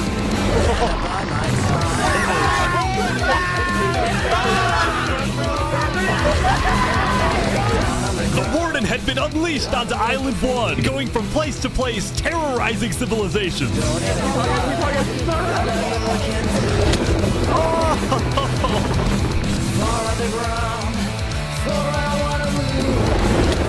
Oh my god. Dude, how is anyone gonna stop this? Until eventually it cut to Westhelm. But the Westhelm army was ready. Oh my god! Ready? Aim!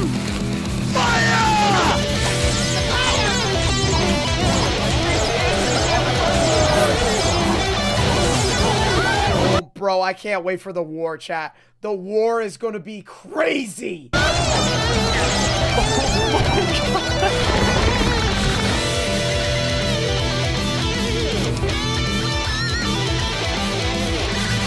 Come on! Oh my gosh!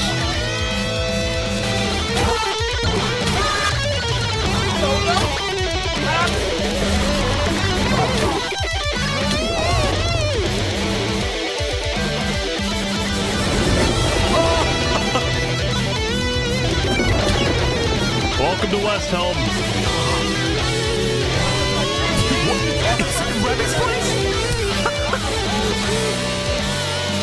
Oh, they're gonna kill it!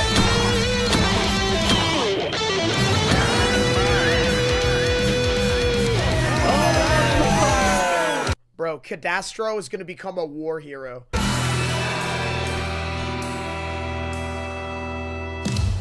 That's actually crazy.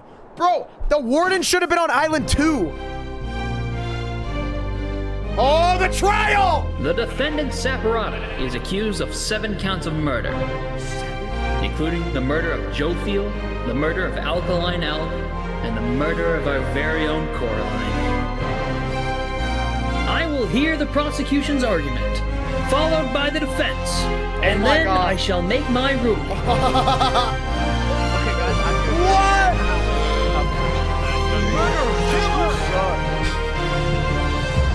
Prosecution, go ahead. Your Honor, Saps constructed a meeting hall which contained the deadly trap, pointed at everybody but himself. As a prelude for the meeting, he had his accomplice, Seraphim, assassinate his leader before running to the trigger, ready to pull the trap. He then fled the scene after the trap went off, just long enough after faking his surprise. He is not only a cold-blooded murderer, but a terrorist. The prosecution then called a survivor of the trap, Zekor, to the stand. We know after investigating that only one seat had no trap. Can you identify who was sitting in that seat? It was Saparata. Oh my god. And bro, he's getting built framed! The meeting hall with that seat. It was Saps. Don't you see? You killed All our trap. leaders. You destroyed our island. May your death today satisfy us all. Then it was time for the defense, for Saps to give the most important speech of his life. What is bro even gonna say? All I ever wanted for this island was peace and cooperation between the nations. The loss at the meeting yesterday was extremely devastating and came out of nowhere. But I can tell you right now, I'm innocent. It wasn't me. The leadership in Luminara helped me build the meeting area. He's gonna expose them. And we're the only people who knew about the area before the leadership meeting. That includes the prosecution himself, Thomas 5200. Gotoga, Hive Rotation, Snowbird 334, and their ringleader, Fluxion. Hold on. When I left to gather the leaders for the meeting, they must have snuck into the roof of the meeting to make the trap. The people who I thought I can trust the most used me for their malicious intent and killed the leaders and blamed it on me. Saps had figured out he was betrayed and framed by his friend Flux, but he would end up making a critical mistake. I find it rather interesting that Three Below, the leader of Luminara, is one of the only people who survived the trap. No! I find that rather interesting. What about it? Well, Saps falsely assumed that 3 Below Zero, the beloved leader of Luminara, was also behind the murder. No! And with that mistake, Saps turned everyone against him. Saps, is that all you have to say? I guess. All right, I'm ready to make my decision. He's done. They're gonna kill him. Judge They're gonna kill Steinbaum, him. find Saparata. They're gonna kill him. Guilty on all counts. Yes. Saps is to be taken to the top of the gauntlet and executed immediately. Oh, that's it. Is he gonna escape?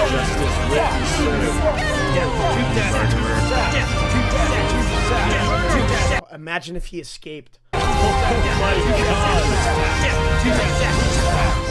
It's rigged! It's rigged. He doesn't deserve this.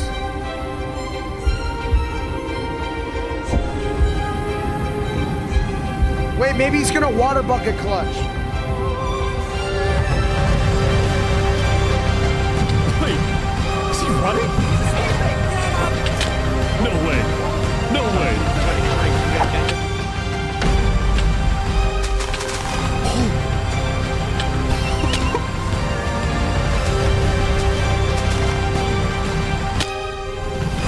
Fall damage.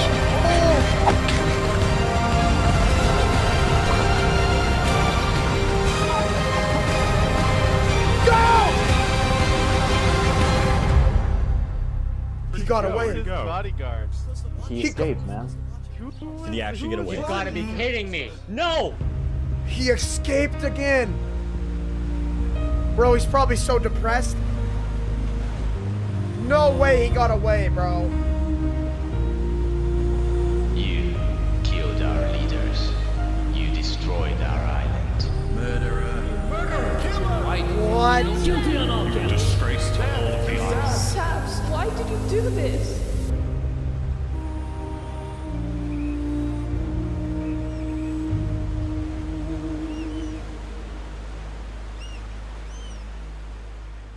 Oh my god. How did he actually get away? He actually survived. Dude, now they're all gonna, like, it's gonna be a manhunt. That was crazy clutch. Crazy clutch. Dude, this is so annoying, this stupid line right here. Dude, it's gonna break! Dropping soon. Yeah, I think so.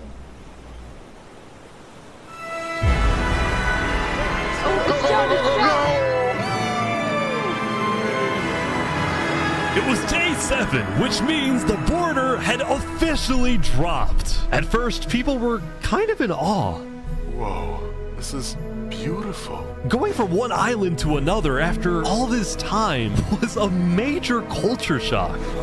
Is this Island 1? Whoa. And as expected, Island 1 people immediately started taking resources from Island 2. They're taking the sheep. But the flow of resources wasn't all in one direction.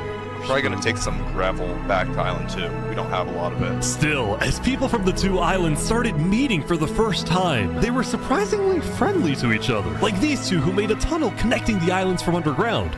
Aww. This is amazing! We've linked Island 1 and Island 2. For the longest time, Island 2 feared an invasion by Island 1. But on day 7, that fear completely disappeared. It became very clear that Island 1 had no interest in war. Instead, they were just happy that they could finally enjoy Island 2 for themselves. The water isn't boiling. That said, at the beginning of day 7, Lingolini made a big decision. Oh no. Oh no, Mario's gonna fucking ruin everything, isn't he? He had decided to move out of the volcano and relocate his entire mafia to Island 2. See, this is much more organized than Island 1. After yesterday's netherite meeting, which got a little heated, Lingolini had legitimate fears that Infernus might seek revenge against him. So, hoping to live a more peaceful life, Lingolini went far away and settled in the Cass Coalition. So you're the leader of a mafia, I've heard? Yes, we are, but we might do some rebranding over here. Are you guys, like, violent? We weren't violent much, but we have done some political talk that has not been taken well, which is the reason why we're here. Sensing potential danger, Cass decided it was best for Lingolini to set up his home outside the Cass Coalition. That said, the Cass Coalition was now bigger than ever before. On day 7, Cass hosted a funeral for the deceased Wood Daddy, and over 100 people across both islands showed up. We are gathered here today. Did I just see Wood Mommy? Wood Mommy? The cherished memory of Wood Daddy, a beacon of kindness in our community. Okay, okay, calm down. While Cass's influence grew, the Commonwealth was in shambles. Saps' trial yesterday was a disaster for the Commonwealth. Island 2 had entrusted the Commonwealth to run the trial of Saps. So when Saps escaped his execution, people lost all faith in the Commonwealth, which at one point was the most powerful civilization in the world. On day 7, most of the Commonwealth leaders resigned, leaving just one player, Sitzkrieg, as the sole ruler of the Commonwealth. We're actively searching for Saps right now. We will restore honor to the Commonwealth. One of Sitzkrieg's biggest goals was to find and kill Saps, but his other big goal was to regrow the Commonwealth's population, which by this point had shrunk by a lot. So he sent out a lot of public invites, especially to the people of Island 1, and it actually did work, until... one of the people who moved in was Knight Arcturus, the lead builder of Westhelm, who had to flee from Westhelm because Spood had found out about his secret plans for revolution. Yeah, the Commonwealth is letting us hide out here. So as long as Spood doesn't find us, we should be okay. He's gonna cause a war. I'm calling it, chat. He's gonna cause a war. He's definitely gonna cause a war. Speaking of fugitives, the world's biggest fugitive, Saps, was back to hiding in the jungle after miraculously escaping from his trial, although his spirits were quickly fading. Everyone thinks I'm a murderer. I just don't know what to do anymore. Saps knew that Sitzkrieg and the Commonwealth soon planned to scout the entire southern islands to hunt him down. So on day 7, Saps decided that his best bet was to leave his home island and flee to Island 1. Oh. But it wouldn't be so easy. Because the border had just dropped, people were constantly going back and forth between the two islands, which means traveling by sea could be dangerous. So Saps decided on another method of travel. He went to the place where he was least expected. The bridge! He's trying to use the bridge. They're gonna see him! Oh, they're gonna see him! No way. No way. Oh! Oh my god! What the heck? What are you doing, bro?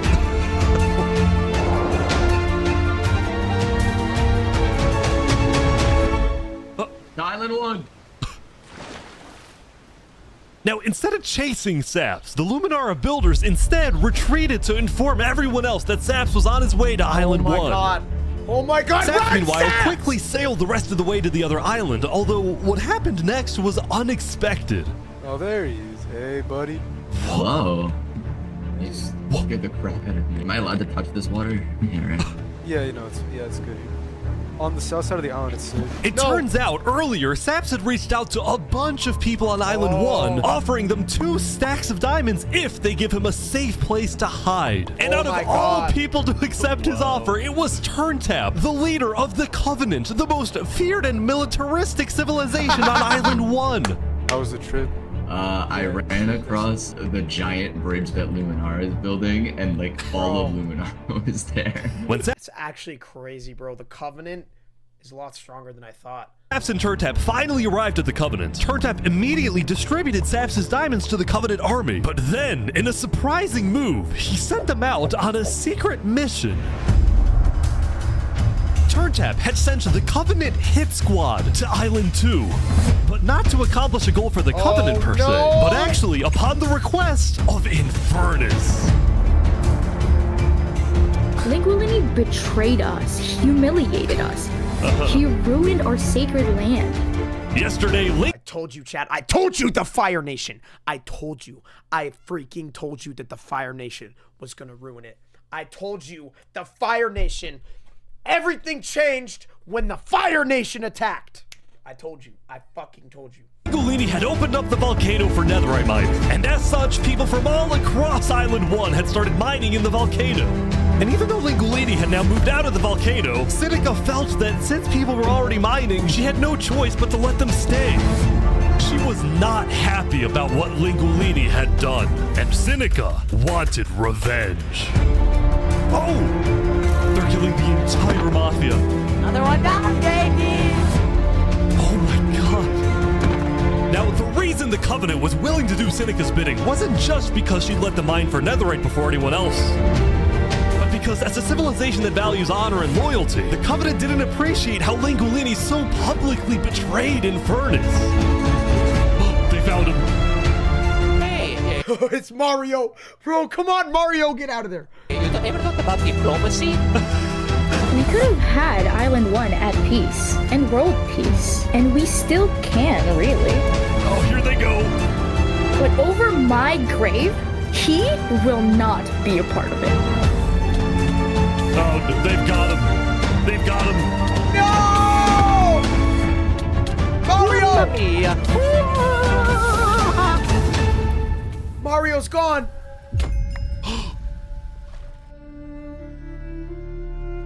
Mamma mia! The Covenant had massacred the Langolini Mafia. Mamma mia! Before anyone could retaliate, the Blue Cross announced they would schedule a hearing, calling on the Covenant to explain what they had done. The Covenant.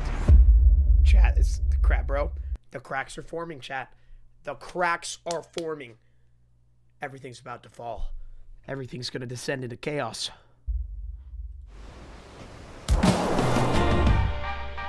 Okay. Howdy, Flux. Oh. Flux needs to die, bro. You got some Look at all of them. fancy armor now. Yeah, got it from Island 1. Wait, really?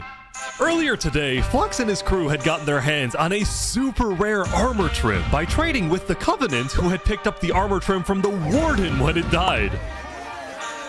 Now, of course, Flux had no idea that the Covenant was also trading with and harboring his arch nemesis, Saps. But he did know one thing. I heard Saps ran to Island 1, so we put out a massive bounty on his head. Flux was now determined to have Saps killed, because Saps was the only other person in the world who knew that Flux was behind the murders of all the Island 2 leaders. Basically, if Saps dies, Flux gets away with everything. And ideally, the sooner Saps dies, the better, because of incidents like yesterday. That includes the prosecution himself and their ringleader, Fluxion. Fortunately for Flux, it didn't seem like anyone at the trial believed Saps. If anything, Saps' accusation only made people hate him more, especially— That's actually so sad, bro. Poor Saps, chat. F in the chat for Saps. I wonder how he's gonna, like... Chat, who's gonna win? Saps or Flux? Because it's those two. Especially the people of Luminara, who weren't happy that Saps accused some of their fellow citizens. What do you want to do to Saps? Kill on site. We hunted him down the other day. We couldn't find him, but we have speculation of where he is. After the murder of their beloved leader 3 Below Zero, Luminara soon planned to host an election, and the current frontrunner was a player named Legacy. Me and my parrot, we've just been going around to different houses, knocking on doors. I think we're gonna win this thing. For a moment, Flux also considered a run for leader, although he had basically already accomplished everything he wanted to do. Look, no matter what people say, Island 1 was planning to invade us. They would have just walked right ahead. But now that we have stronger leaders, more cautious leaders, they're not gonna do that. We have world peace. And not because of a bridge, but because of me. Not for long. Not for long.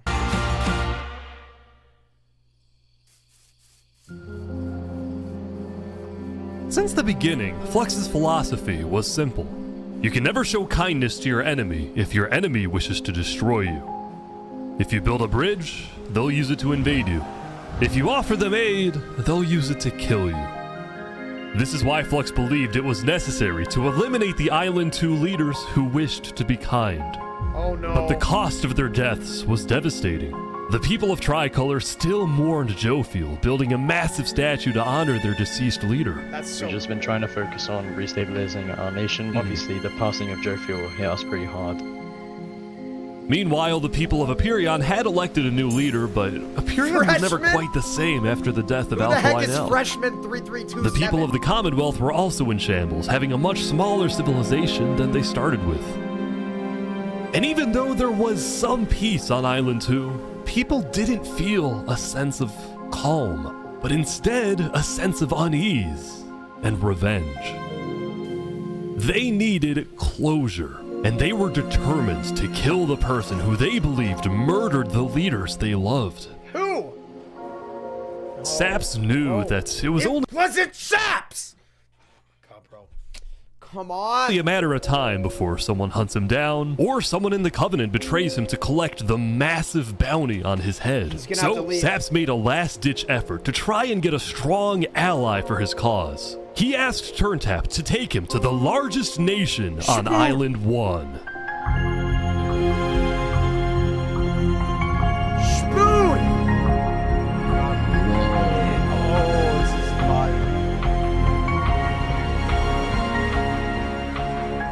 But on their way to the Westhelm Capitol building, they ran into a citizen of Aperion from Island 2 who recognized Saps. Oh no. Oh, hey. Is there a problem here? Neutral ground. Uh-oh. Oh! Uh-oh. Okay. We will walk by in peace. Oh my god. Good call. Saps and his crew then entered the Capitol. Can I speak to the glorious leader of West? They have a receptionist. What is this video, bro? This video is ridiculous. So good, bro. Tell him, please. Yeah, I'll go grab him. Spood. Hello.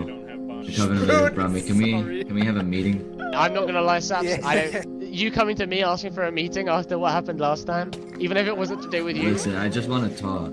What about what? At least explain, because I'm innocent. Saps, I'm sorry. No. Ultimately, Spood rejected Saps' request for a meeting because Spood didn't exactly trust him and had no real reason to help him. So instead, Saps tried another civilization, the Alcaracina Pirates. Oh!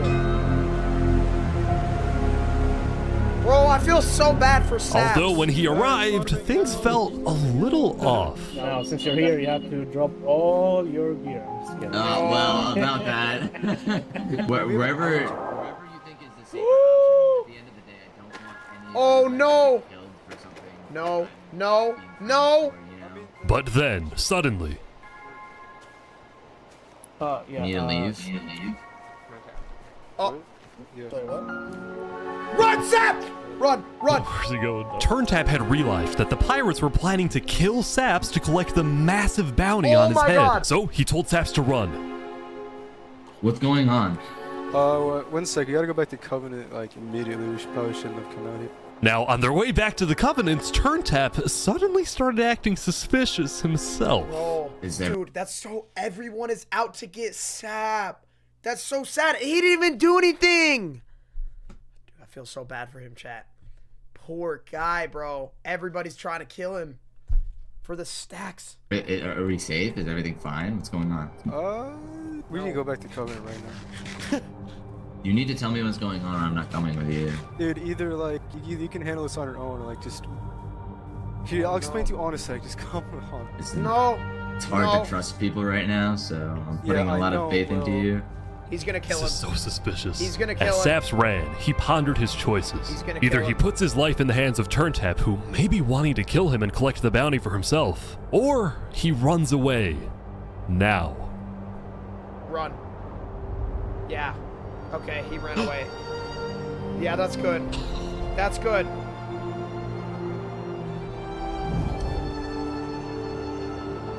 It's all alone.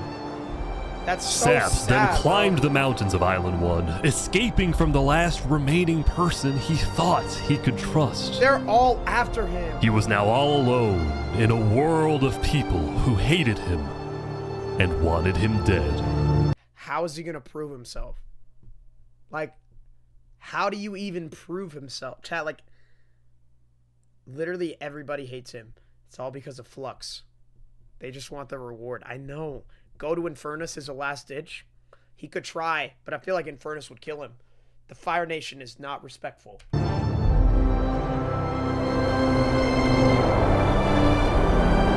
And so he ventured into the snow.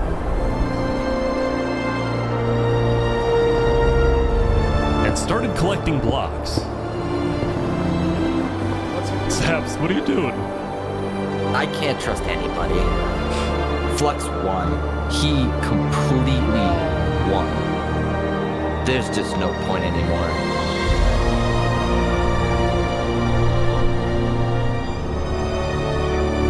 On day 2007, Saps built a tower in the tundra, a monument for people to remember him by, and he planned to jump off.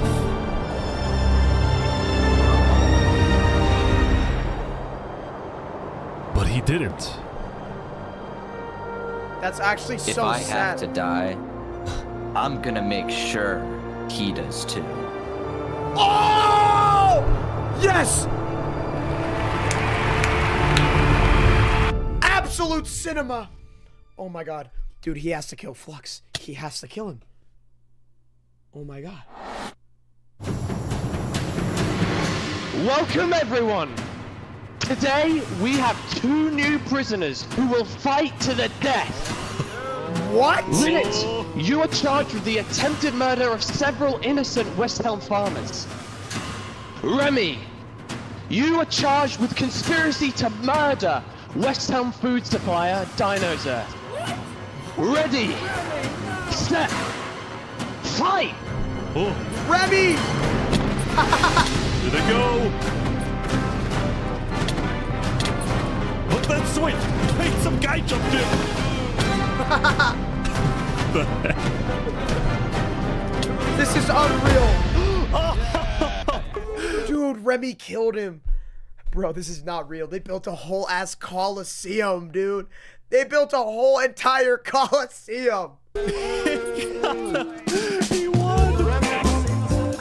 Remy the Rat had won his duel in the Coliseum, and all of his crimes, including the murder of Dinosaurs, were expunged from his record by Emperor Spood himself. He was now a legend, and his restaurant became more popular than ever before. He put his head on the floor. Now, it's been a busy few days for Emperor Spood. He was always working on different things. Have you seen our aqueducts? Show me your aqueducts, Spood. Look at it behind you! Look at it! So what's the use of this? I don't really know. What is the point of it? Bro, there's no point of an aqueduct in Minecraft. Dude, I kind of chat. Spood is kind of growing on me, man. I like him. I like him. I like Spood. I hope Spood lives. I want Saps to take out Flux, too. That needs to happen. It would be absolute cinema. Anything. We just build. We have too many builders, not enough ideas. Now, while Spood was an effective leader, he did have to constantly watch his back for assassins. You know, I've thwarted like 5 assassination attempts, and guess what? I've just found out about another. No way. Spood's entire reign began with him almost being killed, so he was always extra careful and sensitive about where he went and who he associated with. It's also why Spood was particularly angry when he found out that one of the people who planned to kill him was his own lead builder, Knight Arcturus. According to some of my sources, Knight Arcturus was seen in the Commonwealth earlier today. Really? Spood had sent spies across the world to find Knight Arcturus, and when they discovered he was staying at the Commonwealth, Spood immediately reached out to Sitzkrieg to request he be handed back to Westhelm. However, given that the Commonwealth was low on citizens and needed good builders, Sitzkrieg decided to reject Spood's request. I'm not just going to give up one of my builders. The Commonwealth does not give in to tyrants. This made Spood erupt with fury. Oh no. I'm gonna make sure that everybody knows the Commonwealth is corrupt. They step that chocolate.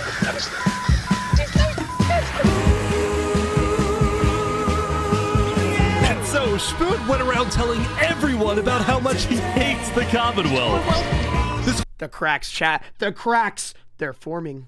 The cracks are forming! The whole situation became a massive drama, and it actually got to the point where the rest of Island 2 was getting annoyed with the Commonwealth.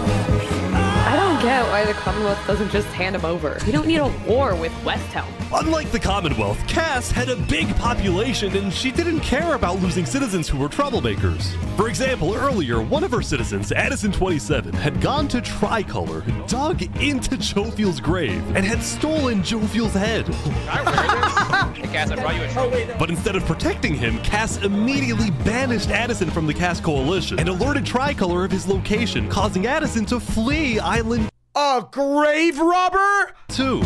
It was this kind of no-nonsense leadership that earned Cass a lot of respect from not only her citizens, but other Island 2 nations who were now much more willing to ally with Cass than with the Commonwealth. W Cass! The very existence of the Cass Coalition also provided a sense of security to smaller groups, like this new nation who were mostly cheese merchants and called themselves the Conquistadors. This is the way of cheese, but el queso! What? Since the border dropped yesterday, the economies of most Island 2 nations were prospering, with heavy amounts of trade and tourism between islands. Meanwhile, in Barbie Land... Ish, I have news. What? I'm marrying Oppenheimer.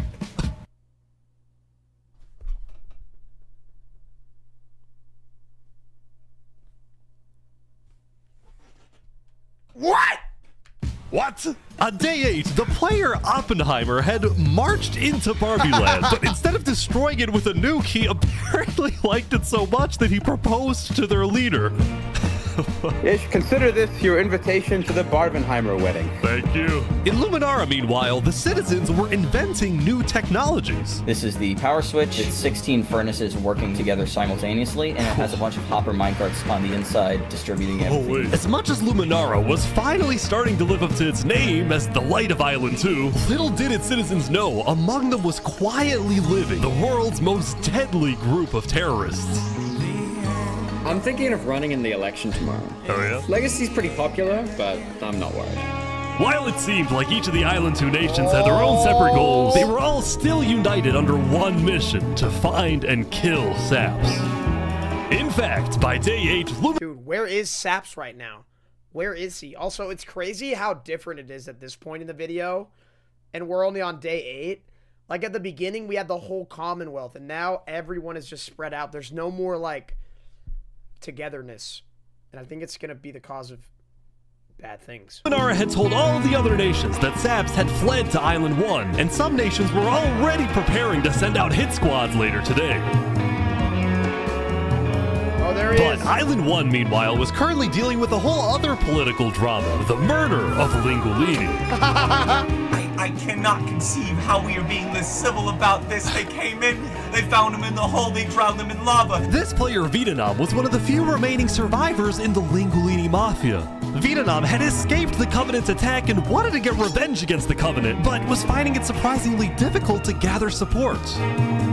See, while the Blue Cross condemned the Covenant, nobody was brave enough to declare war on them. People feared the Covenant and its army, which is why Seneca secretly asked them to do the deed instead of doing it herself. If people knew that she was behind the attack, she would be in big trouble.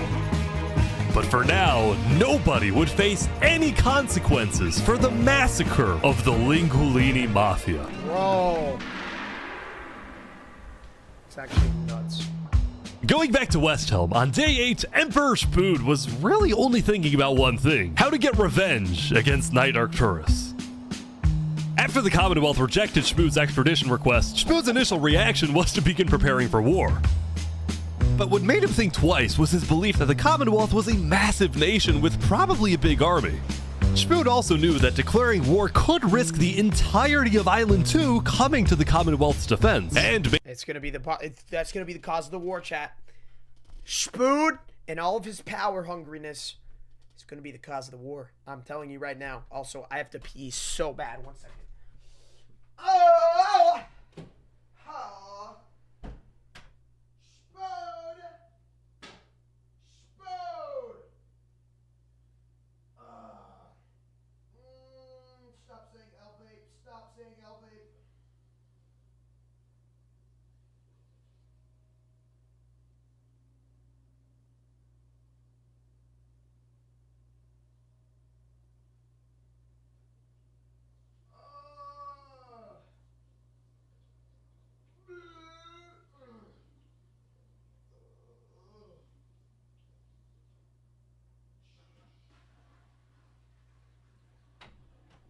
All right. Yep, here we go with the L-vapes. Here we go with the L-vapes. maybe launching a counterattack on Westhelm. So Spood decided to change strategies. He instead decided to try and bait the Commonwealth. See if he can make them angry enough to do something rash. Something bad enough that would allow Spood to then declare war and have everyone's support. Spood's kind of smart, I can't lie. He's kind of like a very... He's like Julius Caesar, bro. He's literally Julius Caesar. And Spood knew exactly how to make the Commonwealth angry. He invited back to the Westhelm capital the one person he knew the Commonwealth hated the most. Can we make a deal? We're running out of time. Saps is back. And Turntap's here too for some reason. This is interesting. Because the Covenant had brought Saps to Westhelm yesterday, Spood had specifically asked Turntap to protect Saps and escort him to Westhelm once again. While Saps didn't fully trust Turntap, or Spood for that matter, he knew that a meeting with Spood was a massive opportunity, and it was worth the risk. You can turn the sun. Long live Saps! Long live Saps! Paint the moon in blood.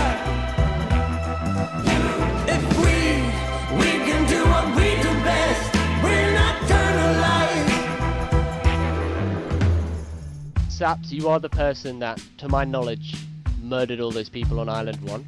Island 2, sorry. It was not me. There is a person on Island 2 that is behind all of the assassinations and the corruption. His name is Flexion.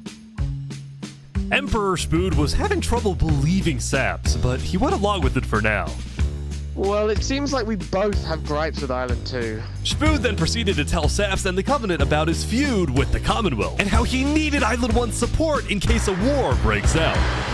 There was just one problem. The Blue Cross Alliance was as good as dead. Infernus had basically left the Alliance after the last meeting, and the Covenant had stopped responding to the Blue Cross because of the Lingolini situation. So Spood decided to take things into his own hands and individually call the big 4 nations of Island 1 for a meeting. And he wanted Saps to be there so he could tell the leaders about corruption on Island 2. Bro, chat, I can't even lie. This is the best video, bro. Everyone who was saying this is the best video, y'all were right. This is so good, bro. This is so good. Somebody needs to do something like this for Roblox. But you can't really. Everyone on Roblox is too weird. They can't work together like this. It's so good, chat. Like, literally, 10 out of 10. Like, I'm watching a movie right now.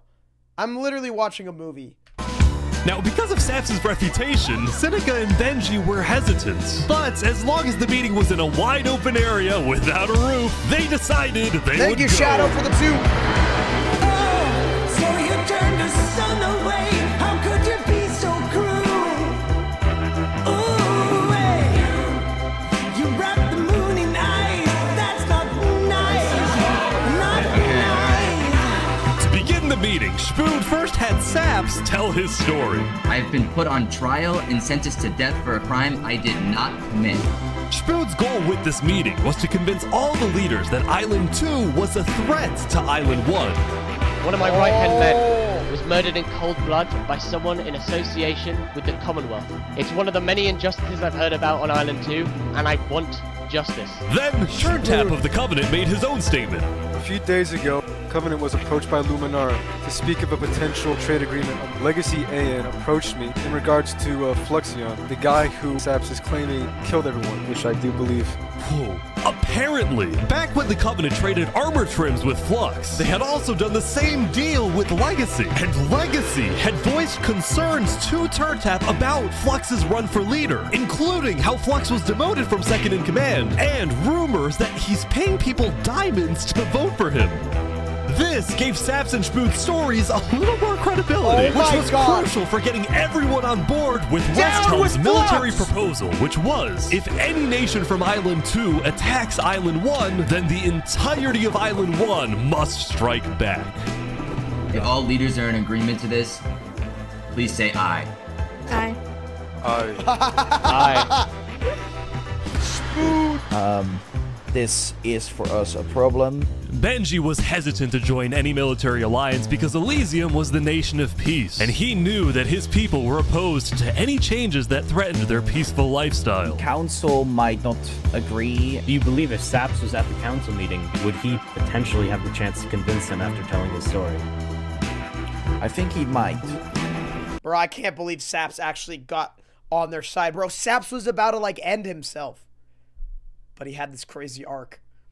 Bro, W Saps, bro. He was about to end it all. But bro came back. Bro came back. As long as Saps agrees, it's up to you. I mean, yeah.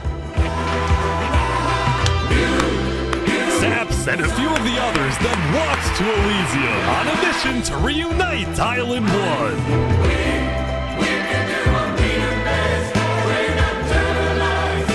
It's ironic because Saps, so Flux tried to use Saps to ruin everything, but Saps ended up uniting the entirety of Island 1. I wonder what's going to happen to Island 2 at this point. I have been framed for the mass assassination of Island 2 leaders by Fluxion and his conspirator. So many other people have died to the same tyranny and corruption that has been on Island 2. I'm just so lucky to be alive and share my story with you guys. But as Saps spoke, the people of Elysium still had some doubts. Against the corruption in Island 2, which is... But who? What does that mean? That's vague. What does that mean? What is the corruption? Elysium wasn't convinced that potential corruption on another island was enough of a reason for Elysium to get involved. But then, suddenly... A few days ago... Oh no! What the... Oh no! What is this? About 15 members of the Westhelm army had inexplicably walked right through Elysium. They quickly left, but it certainly didn't help the tensions. What? Nonetheless, the proceedings continued. They're being rushed here to pressure. What were they doing? We're going to be deciding whether Elysium citizens would go to war. I think Elysium citizens need to have a say in that. Yeah, I agree with that. After even more deliberation and after even more time passed. Excuse me, I have to say something important. The troop of people that came by, they are apparently the military from Westhelm. We have reasonable suspicions to believe they are going to launch an invasion of Island 2. What? In the next, like, 5 minutes. I do not know. What are you talking? Emperor Spood had grown impatient. After Spider informed him that progress was stalling, Spood had decided to send a squadron of the Westhelm army into the Commonwealth's territory to find and arrest Night Arcturus. Oh! Oh my god! They're almost there. Oh my god! Oh my god! Oh my god! Oh my god! Oh my god! Oh my god!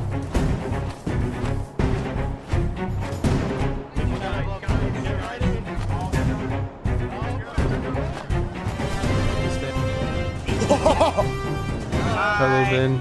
We are here peacefully. We're simply looking for a man by the name of Knight_Arcturus. Alright. We don't have him.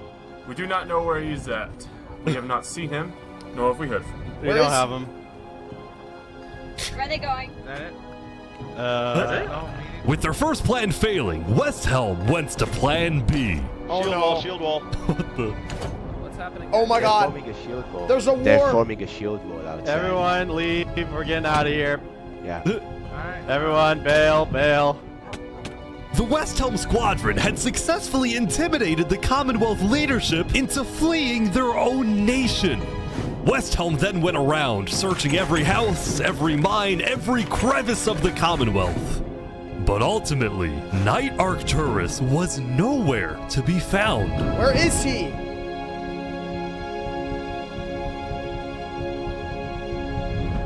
Yeah, the Commonwealth's dead.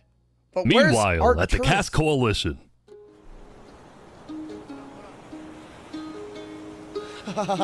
Hey, can I run something by you real quick? Yeah. You know how everyone's trying to kill Saps because of what he did?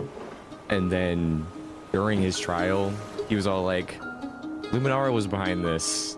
Luminara built the trap.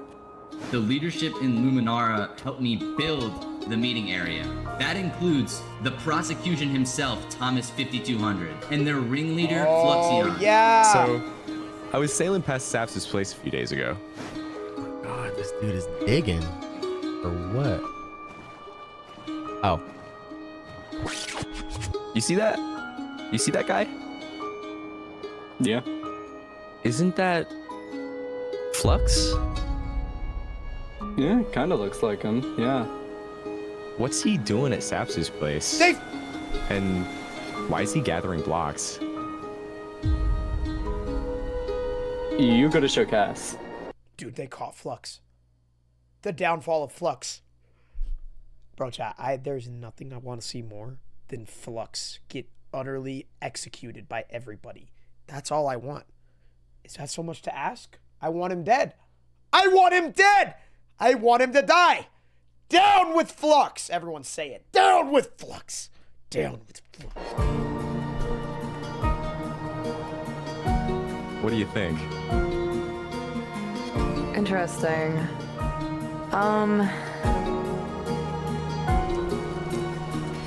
You know what? Go show this to Tricolor. And probably also Perion. I'm on it.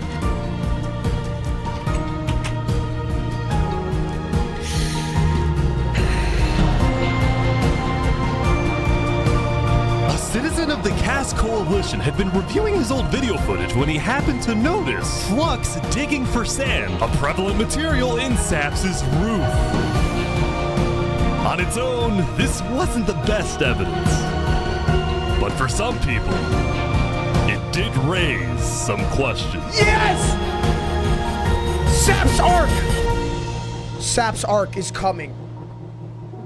Dude. Chat, the Sap's Arc. The Sap's Arc, bro. Please, dude. Please, bro. Oh my god.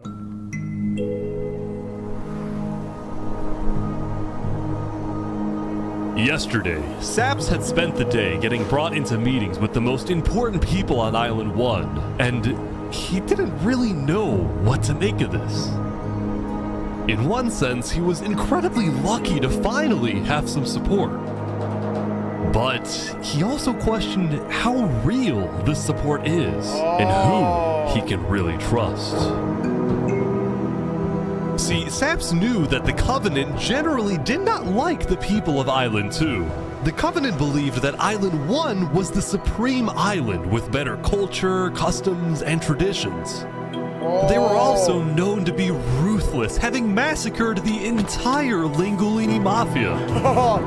It's why Saps was suspicious of Turntap's offer to continue protecting him, especially after he ran away. But Saps knew he needed powerful allies as world tensions were ramping up. When Spoon invaded the Commonwealth yesterday, he got a lot of criticism, mostly from his own neighbors, who were blindsided by the move. Spoon could have dragged all my people into war. Elysium is a nation of peace. Like that, any hope for a Big Four alliance was basically dead, especially since the other nations were now dealing with problems of their own. The Fire Nation! Cinna! Earlier yesterday, Queen Sinica had found out that Elysium's newspaper, Daybreak Media, had somehow found out that she had directed the Covenant to kill Lingolini. Oh, the downfall of Cinna. It's over. It's over. Down with Sinica! Down with the Fire Nation! This is why Sinica was so quiet yesterday during the Island 1 snow meeting. She knew this story would be coming out, and she was trying to figure out how she would respond. And on day 9, she made her decision. To dissuade people from invading Infernus, she would show strength by doubling down and hold a joint ceremony with the Covenant, parading around Lingolini's head.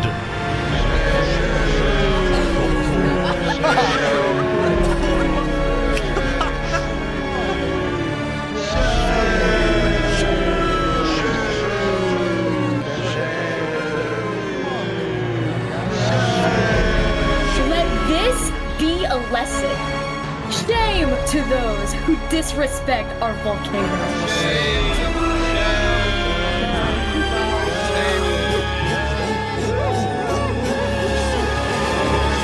Meanwhile, on the other side of the island, the Blue Cross was hosting a meeting. Vietnam, I'm getting word that Infernus is having a ceremony to burn the head of Mario. If I can't get his head back, then it's war. I will put my hands around each and every one.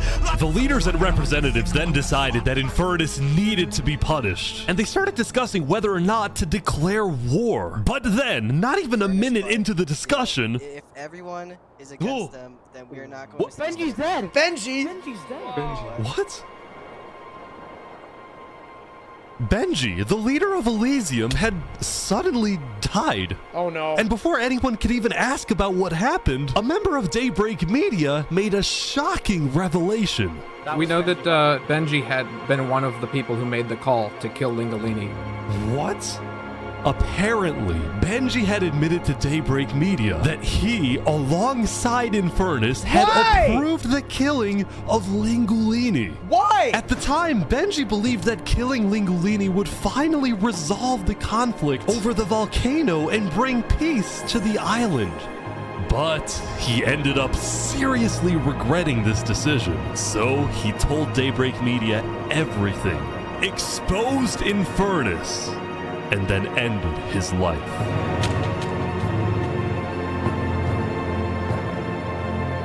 Now, because Benji had repented, the Blue Cross Conference decided not to punish Elysium, and instead focused on Infernus. Bro, Benji sacrificed himself to save his people.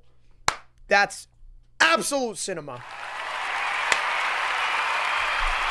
He sacrificed himself to save his people. God damn. W Elysium. War. Maybe a trial? Give Infernus a chance to tell their side. Flux was representing Luminara at the meeting, and the leaders actually agreed with his idea. So later today, there would be a trial against the entire nation of Infernus. Oh my god. Now, when the meeting came to an end, Flux was approached by a few guards from Tricolor. Oh no. We know about the assassinations, all right? Oh, what assassinations? You're under arrest. You're coming to Tricolor. You're gonna have a fair trial. Just come with us. What are you talking about? Tricolor had issued an arrest warrant for Flux after they obtained incriminating video evidence from a citizen of the Cass Coalition. Yes. Being possibly responsible for the death of Jovial in any capacity. What are you talking about? We know Seraphim was guilty of that. There are concerns that you may have been involved in other ways. If you believe yourself innocent, I believe that you are. I trust that you're innocent because you told me you were. But right now, the most important thing you can do is simply go to the trial and prove that you're correct, which I believe This you is are, an okay? outrage against Luminara. I cannot believe that you would accuse me of... Bro, chat, why does this guy remind me of Parlo?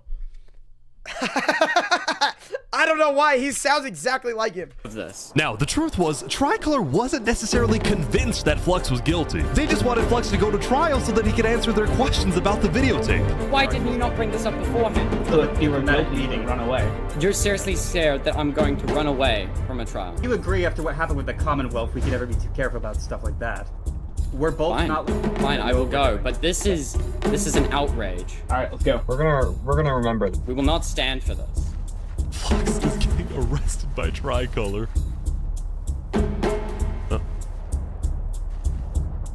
Chad, this might be one of the best. Like, I am enjoying this stream so much. Send me more videos like this. He's like stopping every few seconds. This is actually insane. The group then passed through Elysium and were about to sail off to Island 2 until... Oh, shit. Who's that?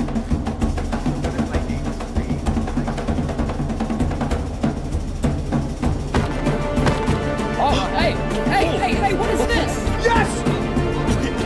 What? Wait, Flux is getting away?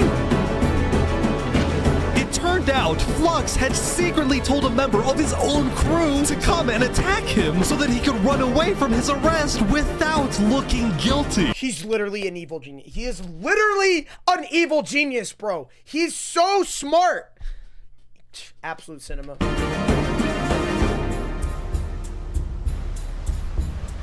When Flux returned to Luminara, his whole world had flipped upside down. He believed he had covered all his tracks, that he had gotten away with everything. But for now, he had to remain calm and decide on his next move. Legacy. Little sis is live. Yeah. We've just been informed that you have ties to the Covenant, and they're working with Saps the Traitor. So the problem is, we're afraid you're a national security threat. You have two choices right now. You either drop out of the election this instant, or we can do this the hard way. Bro, Flux is a menace! Oh, that's tough. Alright. By forcing Legacy to drop out of the election, Flux had automatically become the leader of Luminara. Donald Trump!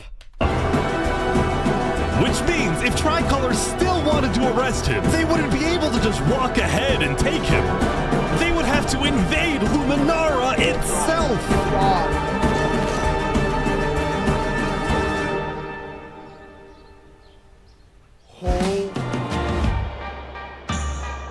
Dude, yesterday, Emperor Spood had caused a lot of chaos with his failed attempt to capture Knight Arcturus. So he spent day 9 repairing relationships, but also forming new ones. For example, earlier, Spood had received a message from a player named Addison27 who wanted to sell Joe Fuel's head in exchange for netherite. Spood accepted the deal, gave Addison a place to meet him at, but then he gave Addison's location straight to Tricolor. W Spood! They stripped him down. There it is. Give it right now. I got it. Now, this actually led to an alliance between Westhelm and Tricolor, the first ever multi-island alliance, and a strategic move by Spood to befriend the neighbors of the Commonwealth. Later, Spood also I feel like Spood is gonna take over the whole entire civilization. visited the Covenant after he heard about some civil unrest going on. So they all just left, just like that? Apparently, about half of the Covenant's entire population had decided to leave the Covenant. Why? This is because they believed TurnTap was betraying the Covenant's values by constantly trading and associating with Island 2. And what made a lot of them really angry was the fact that TurnTap was making them protect Saps. See, originally, TurnTap had only brought Saps in to get diamonds for his army. But the more he heard about Saps' story, the more he became captivated by Saps and wanted to help him. In fact, the reason TurnTap had acted strangely on day 7 wasn't because he was thinking about killing Saps. It was because he had just saved Saps from the Alcanacina pirates, and he was worried that the pirates would attack the Covenant in retaliation. Anyway, now that TurnTap had the pirates against him, as well as much of the Covenant forces, which TurnTap himself had trained to be ruthless, it's fair to say that his life was in grave danger. Come on, but before he and Spood could figure out a solution, the Covenant suddenly had a surprise visitor. Come here, you're under arrest. Uh-oh. Yo, they're trying to kill me? Oh, shit. You killed our leaders. You destroyed our island. After days upon days of searching, the Commonwealth had finally found Saps. It's literally the guy. Saps is now hiding. This player, Zekor, was now the main diplomat of the Commonwealth, and he knew that this was his opportunity to finally kill Saps. The last thing he needed to do was to convince Spood to hand Saps over. Oh my god. Come here. Oh Please, my god. Let's have a talk. Oh my god, oh my god, Are oh my god. you a friend of this criminal behind you? No. Could you guys come inside? Oh boy. Dude, Saps needs to run, bro. Saps gotta run. Saps just gotta run. Get out. Get far away from them. Here we go. Oh no. We can put all of our fighting behind us. I propose a trade. Oh no. You give me Saparada, Oh no. and the Commonwealth gives you Knight Arcturus. Oh my god! Oh wow. Spood is gonna do it. 100% Spood's gonna do it. RT for Saps. I mean, where would this happen? You can let us take Saparada now, and then we can kill Arcturus for you. No, don't kill him. He needs to fight in the Colosseum. Alright, we can make that work as well. Wait, type so 1 if you're watching. You know where he is. It's interesting because Sitzkrieg said he did. They should make Sap and Arcturus fight. That would be the most cinematic experience of all time. Okay. We don't have him. We do not know where he's at. Thank you for the Look, ones. he comes I just wanted back to make every sure now y'all and are then. still watching. We'll find him. Really? Is that so? Why would I lie? So you'll find him for me. Spood, don't do this.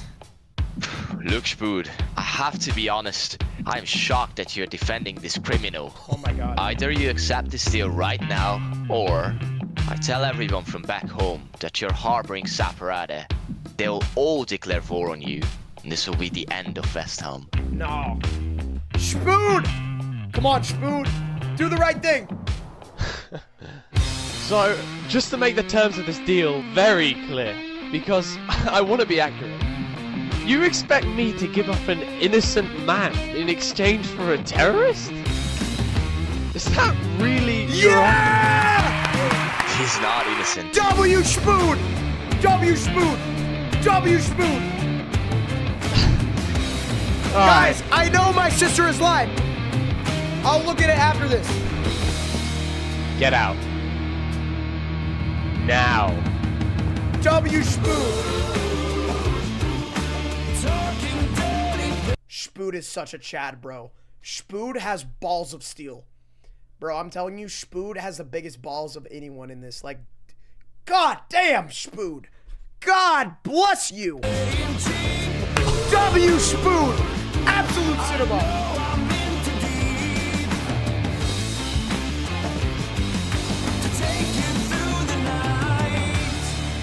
Spood's actually like a goat for that.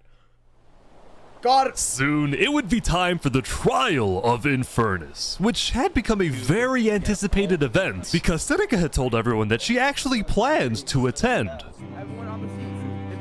Okay, Cinna. As such, Turntap would be there to help her, which meant Saps also had to go. He wanted the Covenant's protection, which would actually come in handy.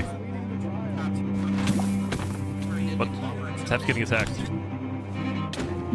Oh no. Oh boy, Sap's getting attacked again.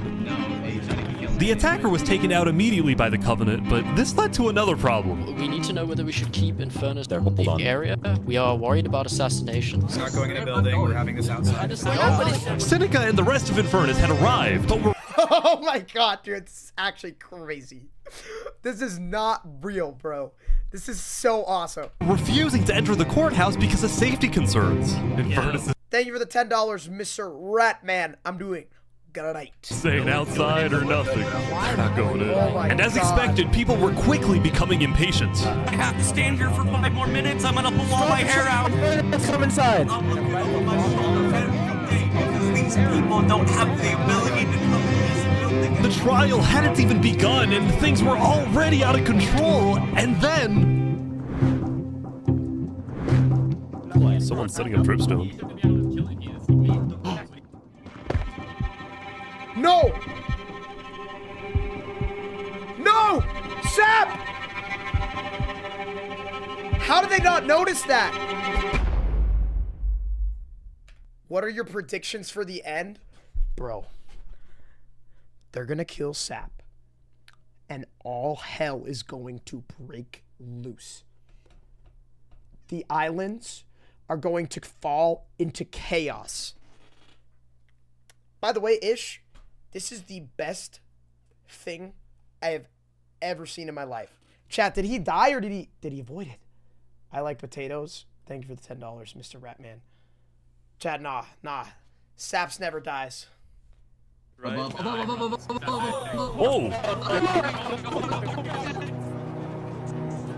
Turn tap! And like that, Turn tap died! Not Sap! Oh my god, yes!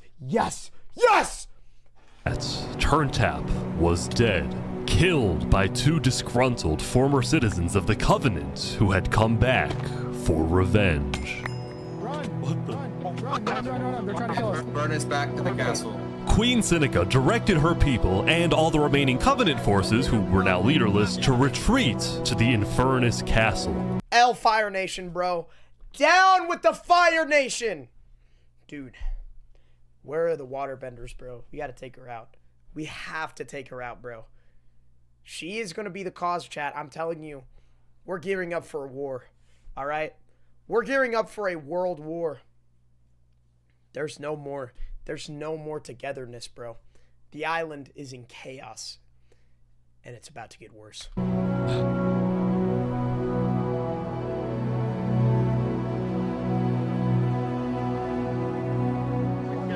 Both Infernus and the Covenant were eventually found guilty of murdering the Lingolini Mafia. But now that Seneca had adopted the entire Covenant army with all of its netherite weaponry, it would be impossible to try and arrest anyone. Dude, tyrant! Saps, meanwhile, was abandoned at the courthouse, so he ran all the way to Westhelm to Emperor Spood, who was apparently dealing with a new political crisis. It appeared that Spood had finally made the Commonwealth mad because, according to a Westhelm spy, it looked like the Commonwealth was preparing to go to war. And on top of this, Spood had received a message from Sitzkrieg inviting him to the Commonwealth for a meeting. No! Now, of course, Spood suspected this was a trap, but his second-in-command, Spider, had an idea. Let me go instead. Spider. Let them kill me, and if they do, we'll have the right to obliterate them. Basically, if Spider goes to this meeting and actually gets killed, then in the eyes of the world, this will give Westhelm permission to finally wipe the Commonwealth off the map. You're a hero, Spider. Glory to Westhelm. This is like Lord of the Rings, bro. What the hell? Glory to Westhelm. Bro's gonna sacrifice himself. He's gonna die for sure. Actually, I don't know. Do you think they'll kill him? Why would they start a war? These guys are all waiting for something to happen.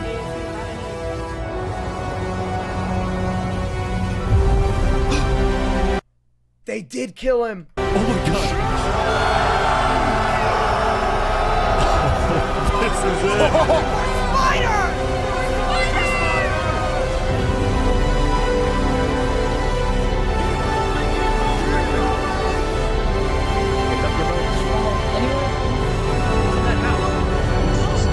What if, while Spood's army is attacking, Infernus takes back... What if Infernus attacks Spood while they're least expecting it? What if Infernus takes Westhelm? Wait, what? Where is everyone? It was a trap! Oh, it was a trap. The Commonwealth had been completely abandoned. Why? See, after Zekor's meeting with Spood, Sitzkrieg had tried to rally all of Island 2 against Westhelm, but not a single nation joined him. Throughout its days, the Commonwealth had faced chaos, infighting, global humiliation, and now Sitzkrieg was utterly defeated.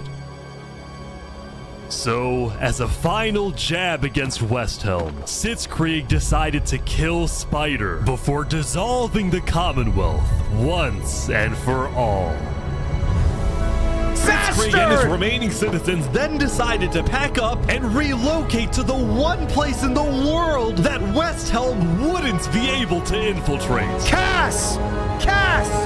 Cass! No! Oh, there's gonna be a world war. There's gonna be a world war like no other. Oh my god. No way they went to Inferno. Come on in, guys. Welcome to Infernus. Thank you, Seneca. Bastards. There are so many people. Oh my god. Infernus is massive.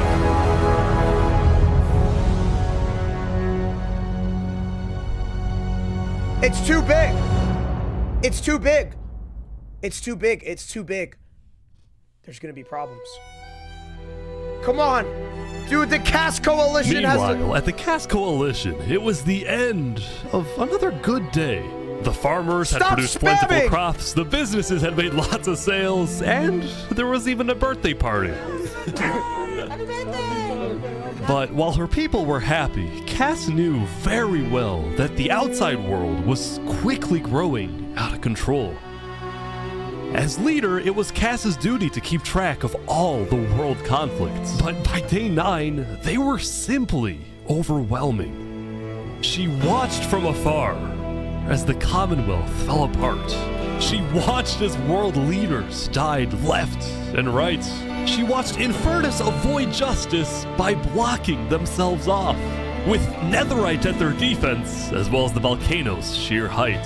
Yet despite all the turmoil, Cass spent most of the day trying to solve The volcano's gonna erupt! Oh my god. Oh my god. what was now the world's biggest mystery.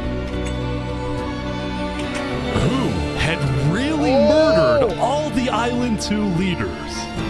Was it Saps? Or was it Shut up Flux? about Romanesco! Be involved in the earlier video! at the Blue Cross meeting, members of the Cass Coalition spamming were listening nonsense. carefully.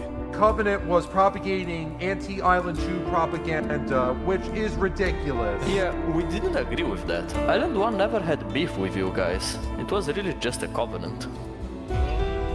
Flux! They can see that Island 1 is gearing up to invade us. Then at least they'll know I tried to warn them when Island 1 comes and kills us all. But the Covenant was going to invade us, right? Honestly, probably not. I think they were just trying to scare you guys. Flux had fully believed that Island 1 was going to invade and even yelled at the other leaders for doing nothing. Which made Cass think, what if that's the reason he killed them? Besides, what would be Saps' motive? There wasn't even a motive alleged during his trial, yet he was still found guilty. In fact, thinking back, the trial itself was suspiciously short, and the judge made a decision very quickly. Well, on day 9, one of Cass's citizens was scouting the Commonwealth and figured out why.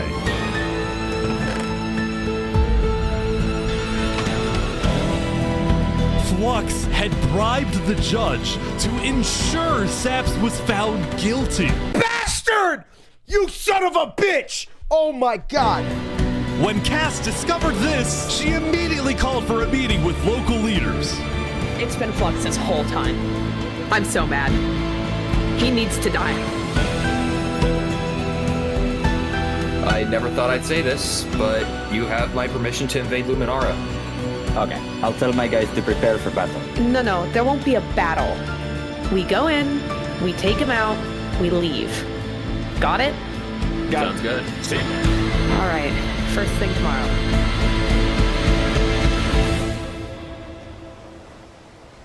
Oh my god. They're gonna kill Flux. They're gonna kill Flux. W Cass. Welcome, everyone.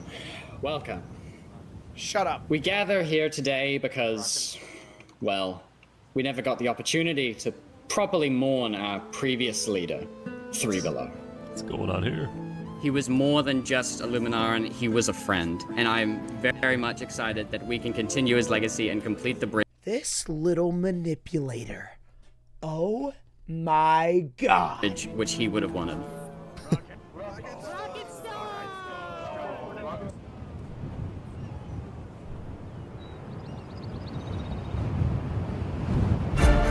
Yes!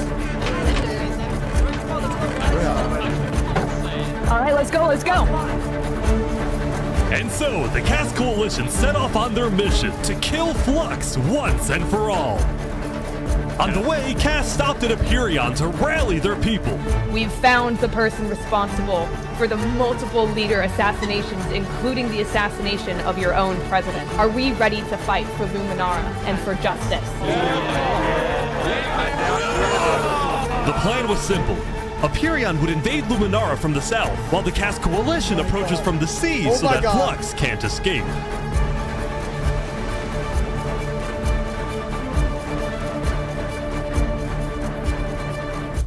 And I just, Oh, they're here!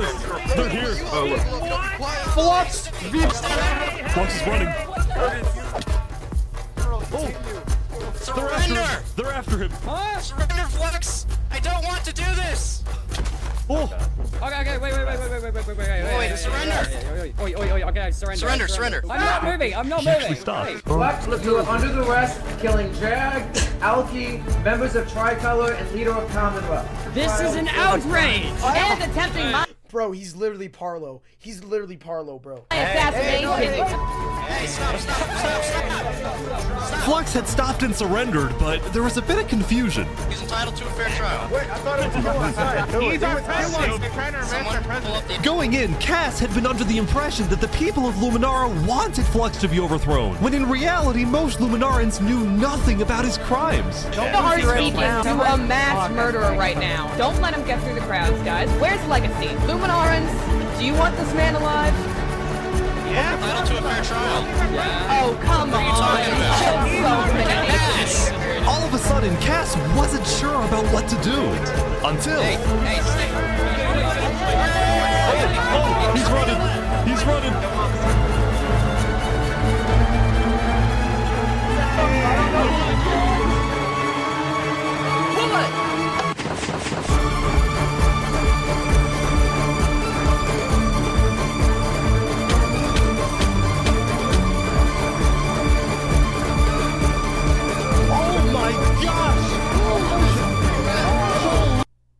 This son of a bitch.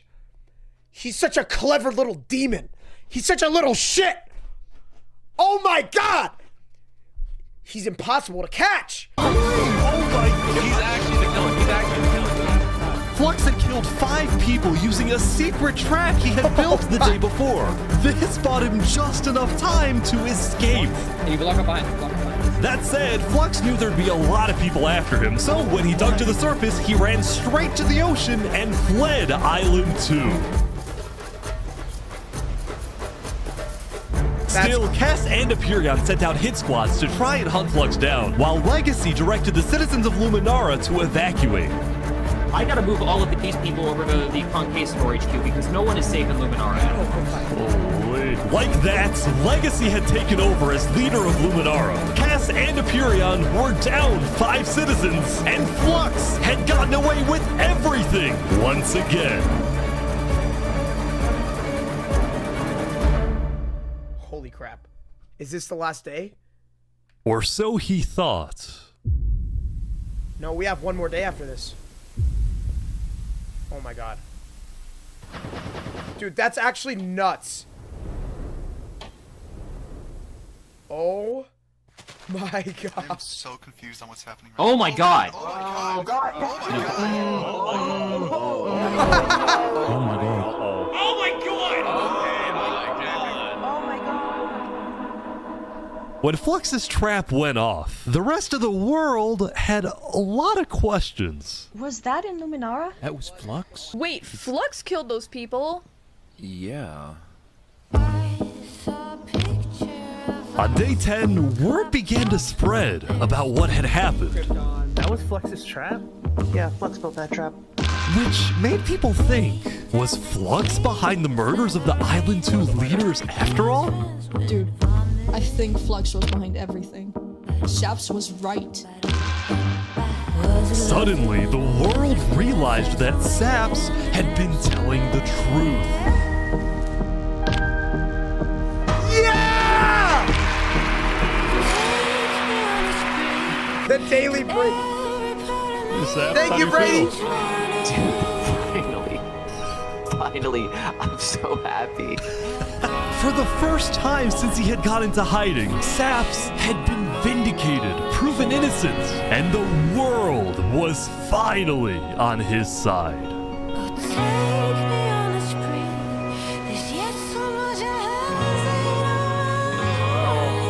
Dude, Saps was gonna end it all, bro. Imagine if Saps would have ended it all. Oh my god, bro. Imagine. And now, instead of hunting for Saps, all of Island 2 was determined to fight. See? Flux's original idea was to make everybody hate each other. But in the end, he ended up bringing all of them closer than ever before. his plan completely backfired and it accomplished the opposite of what he wanted. It's absolute cinema. Flux. Bro, this is what happens when people want trials. We should have just started killing him. I don't know why anyone stopped in the first place. I would have been the bad guy if I killed him right then and there with everyone yelling, trial, trial. But the search for Flux didn't take long. Someone just saw Flux going up the volcano. Oh, you're kidding. Motherfuckers! He's going to the Fire Nation. God damn it! Layer by layer, I didn't know narrowness in my childhood. Queen Seneca had offered Flux refuge at Infernus under the condition that he and his crew build deadly traps all around the volcano perimeter so that nobody can break in. But the rest of the world was unfazed. Yeah, they're gonna pay for what they did. Yep. On day 10, all of Island 2 joined the Tricolor Westhelm Alliance and declared war against Infernus. Alright, today we infiltrate the volcano for Spider and for Owo. And I just want to say, if I die today, I love you all. Yeah! Glory to Westhelm! Yeah! The Queen! He was my brother! He was everyone's brother! And they took him from us! They took him! Flux got away with murdering so many of our people and our leaders. Today, we get justice for our entire island.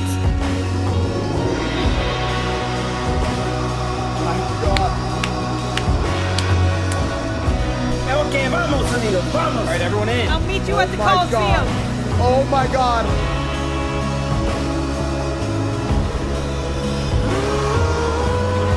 Let's go, let's go.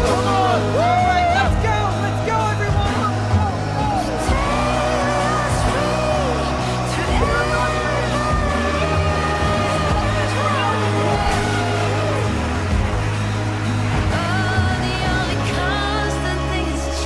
Bro.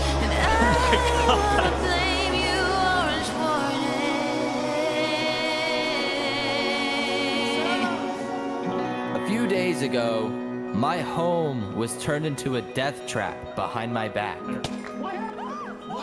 I was framed and then forced to go through a rigged trial. Guilty on all counts. Yes! A few days ago, every single person in the world wanted me dead. Oh my god. But today, you all know the truth about who really killed our leaders and our friends. Today, we walk ahead. We storm the volcano. Oh my god. And we get justice. I'm gonna cry! Come on! I'm gonna cry, Chad. I'm gonna Thank you, cry Saps. for Saps. Alright everyone, listen up. There's a lot of things to watch out for. There's gonna be lava, boiling water, dripstone traps, their my entire God. army. Oh my god. They have the height advantage and netherite armor, but we have numbers. So let's stick together and let's win this thing! Come on! Alright, here we go!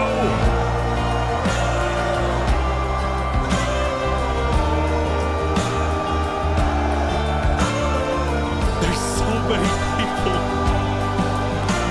You make me all blind with your civil rights. You demand that I eternize your name.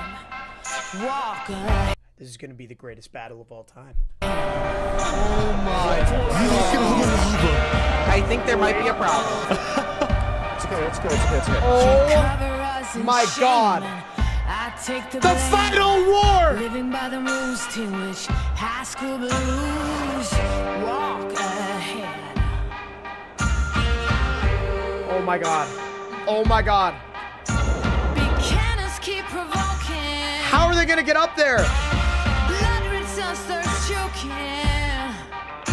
Can anyone stand this nonsense? How are they gonna get up there?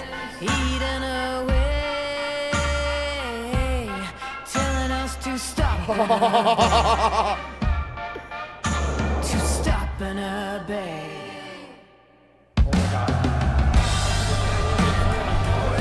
They're pouring water on the lava, but the water still burns.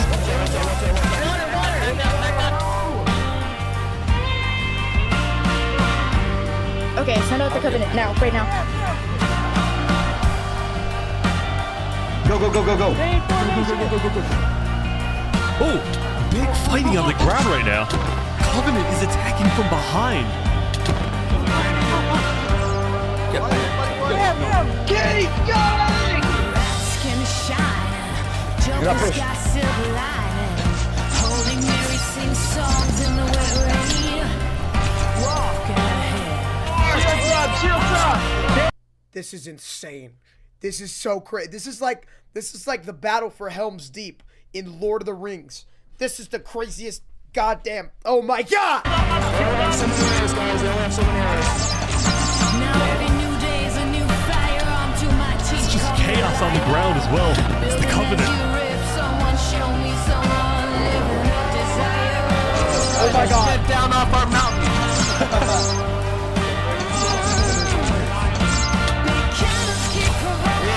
Oh my god! They got it. Everyone retreat! Retreat! Back to the castle! Anyone stand this nonsense? Beaten away. We broke the bridge! Telling us to stop and obey. Bro. The final How's it gonna end? push. Here we go. Pull you in him. When this goes wrong, do you know what you wish for?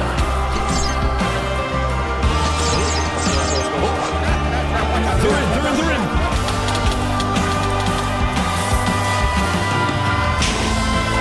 Oh my gosh.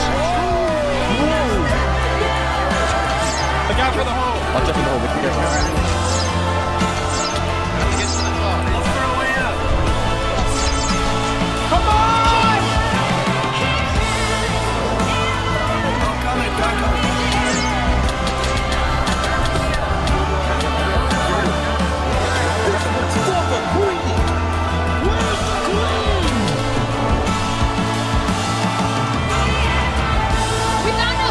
Here!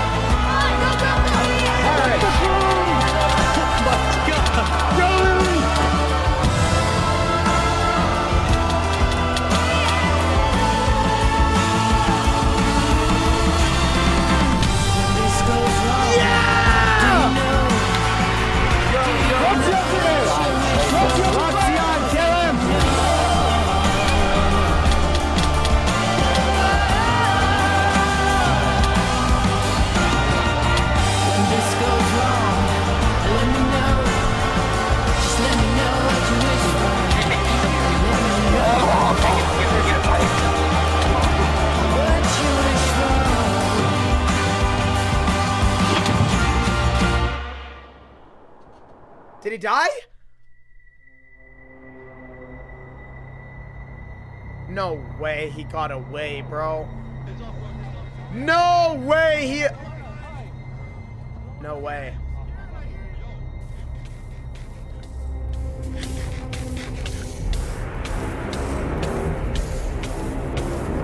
This little cockroach never dies!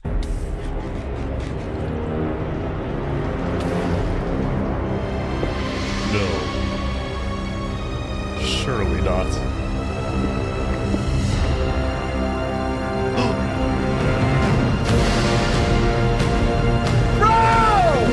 Of course he has a tunnel. Of course.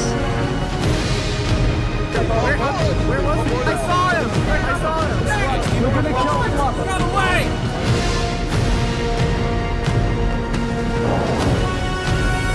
He's missing? Hold on.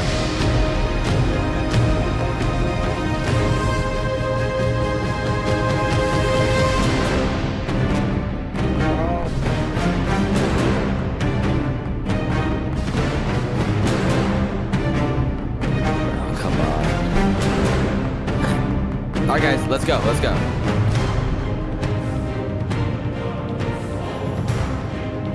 The Colosseum. I'm calling it. It's going to be the Colosseum. It's going to be Sap versus Flux. Come on. That would be the most cinematic ending of all time. Come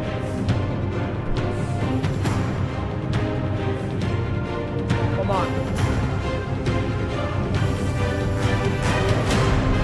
I was right! Yes! Yes! Yes! Yes! Yes! No way.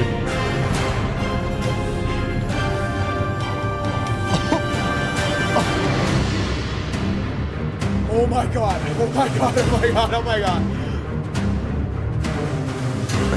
Wow. You actually showed up. Can't say no to a friend, can I? Let's make this a fair fight, okay? Flux. Ridiculous. Look at all these people dying right now because of you. You know, Saps, none of this would have happened if you had died like you were supposed to. I'm sorry for everything you've had to go through.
Oh, come on! Yeah! He did it!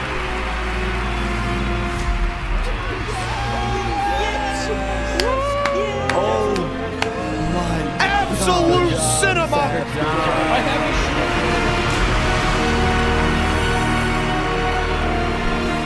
Justice for Sap! Had killed Flux. And Justice. with that, Flux's reign of terror was over. But Thomas!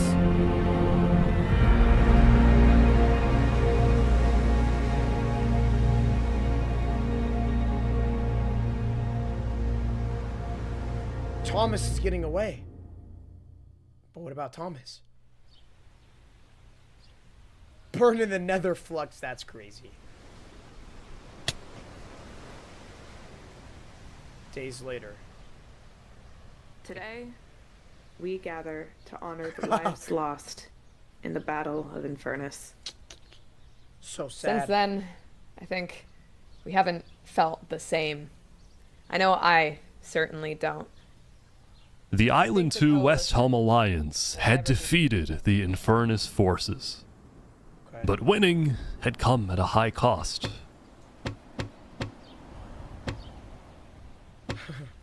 Oh my god, so many After the people died. war, people across the world took time to mourn their dead, reflect upon the battle, and then, eventually, Everyone send salute decide how to emojis. move on.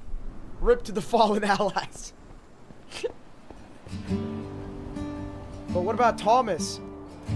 I feel like Thomas is gonna do Now something. that Infernus, the Covenant, and the Commonwealth were off the map, there were talks of creating a new world government.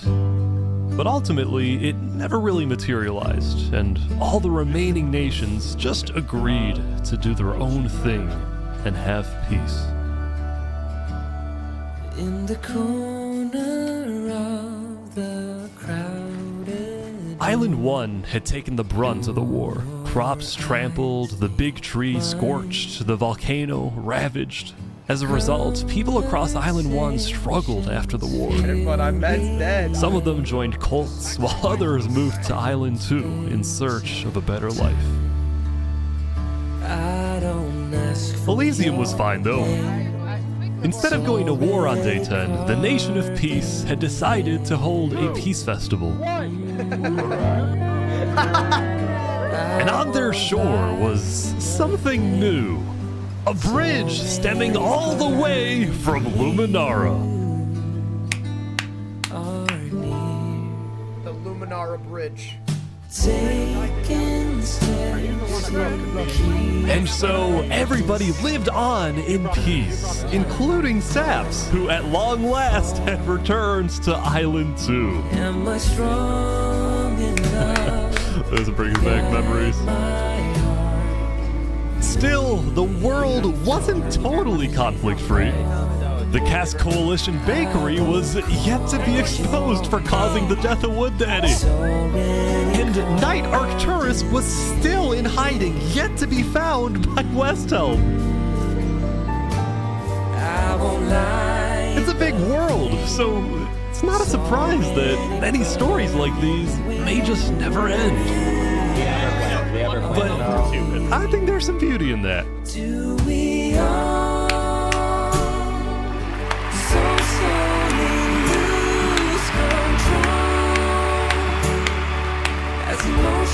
Absolute cinema!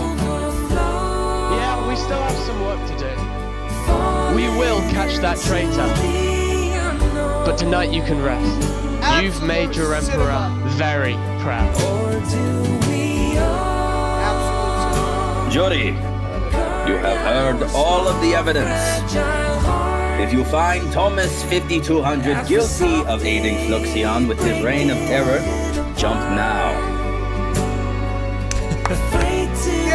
Thomas, may you find mercy in the end, senor.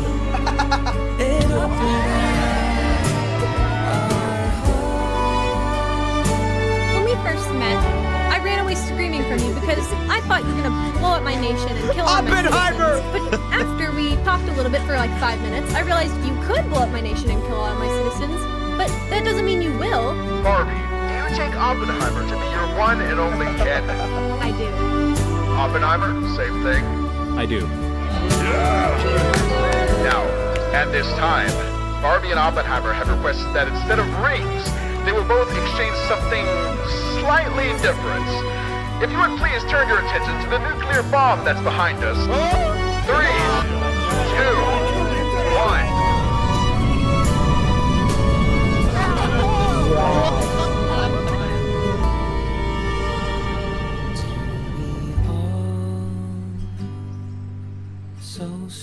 This is where they all died. Absolute cinema, chat.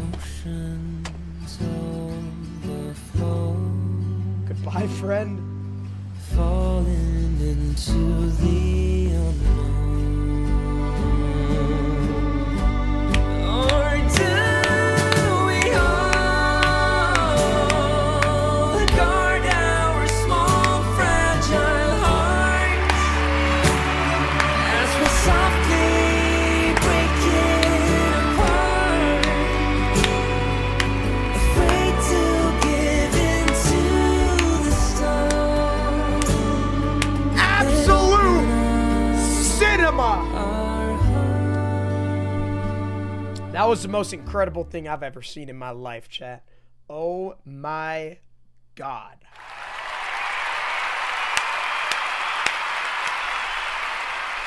Ish, you have outdone yourself. That was the most beautiful video I've ever seen, and I'm so sad that it took me almost 2 months to watch it. That was the greatest thing I've ever seen in the history of my entire life on YouTube. You need to get an Oscar for that, or a what do you, I don't even know. You need to get something for that, bro. Good God. Give him an Oscar, chat. Give him an Oscar. That was absolutely beautiful. and it took 2 years to make it too. Wow. Incredible, chat. Absolutely incredible. That was the best 2 hours that I have spent on YouTube. I loved that. I genuinely loved that, chat. Absolutely amazing. Please let me know what else I should watch, bro.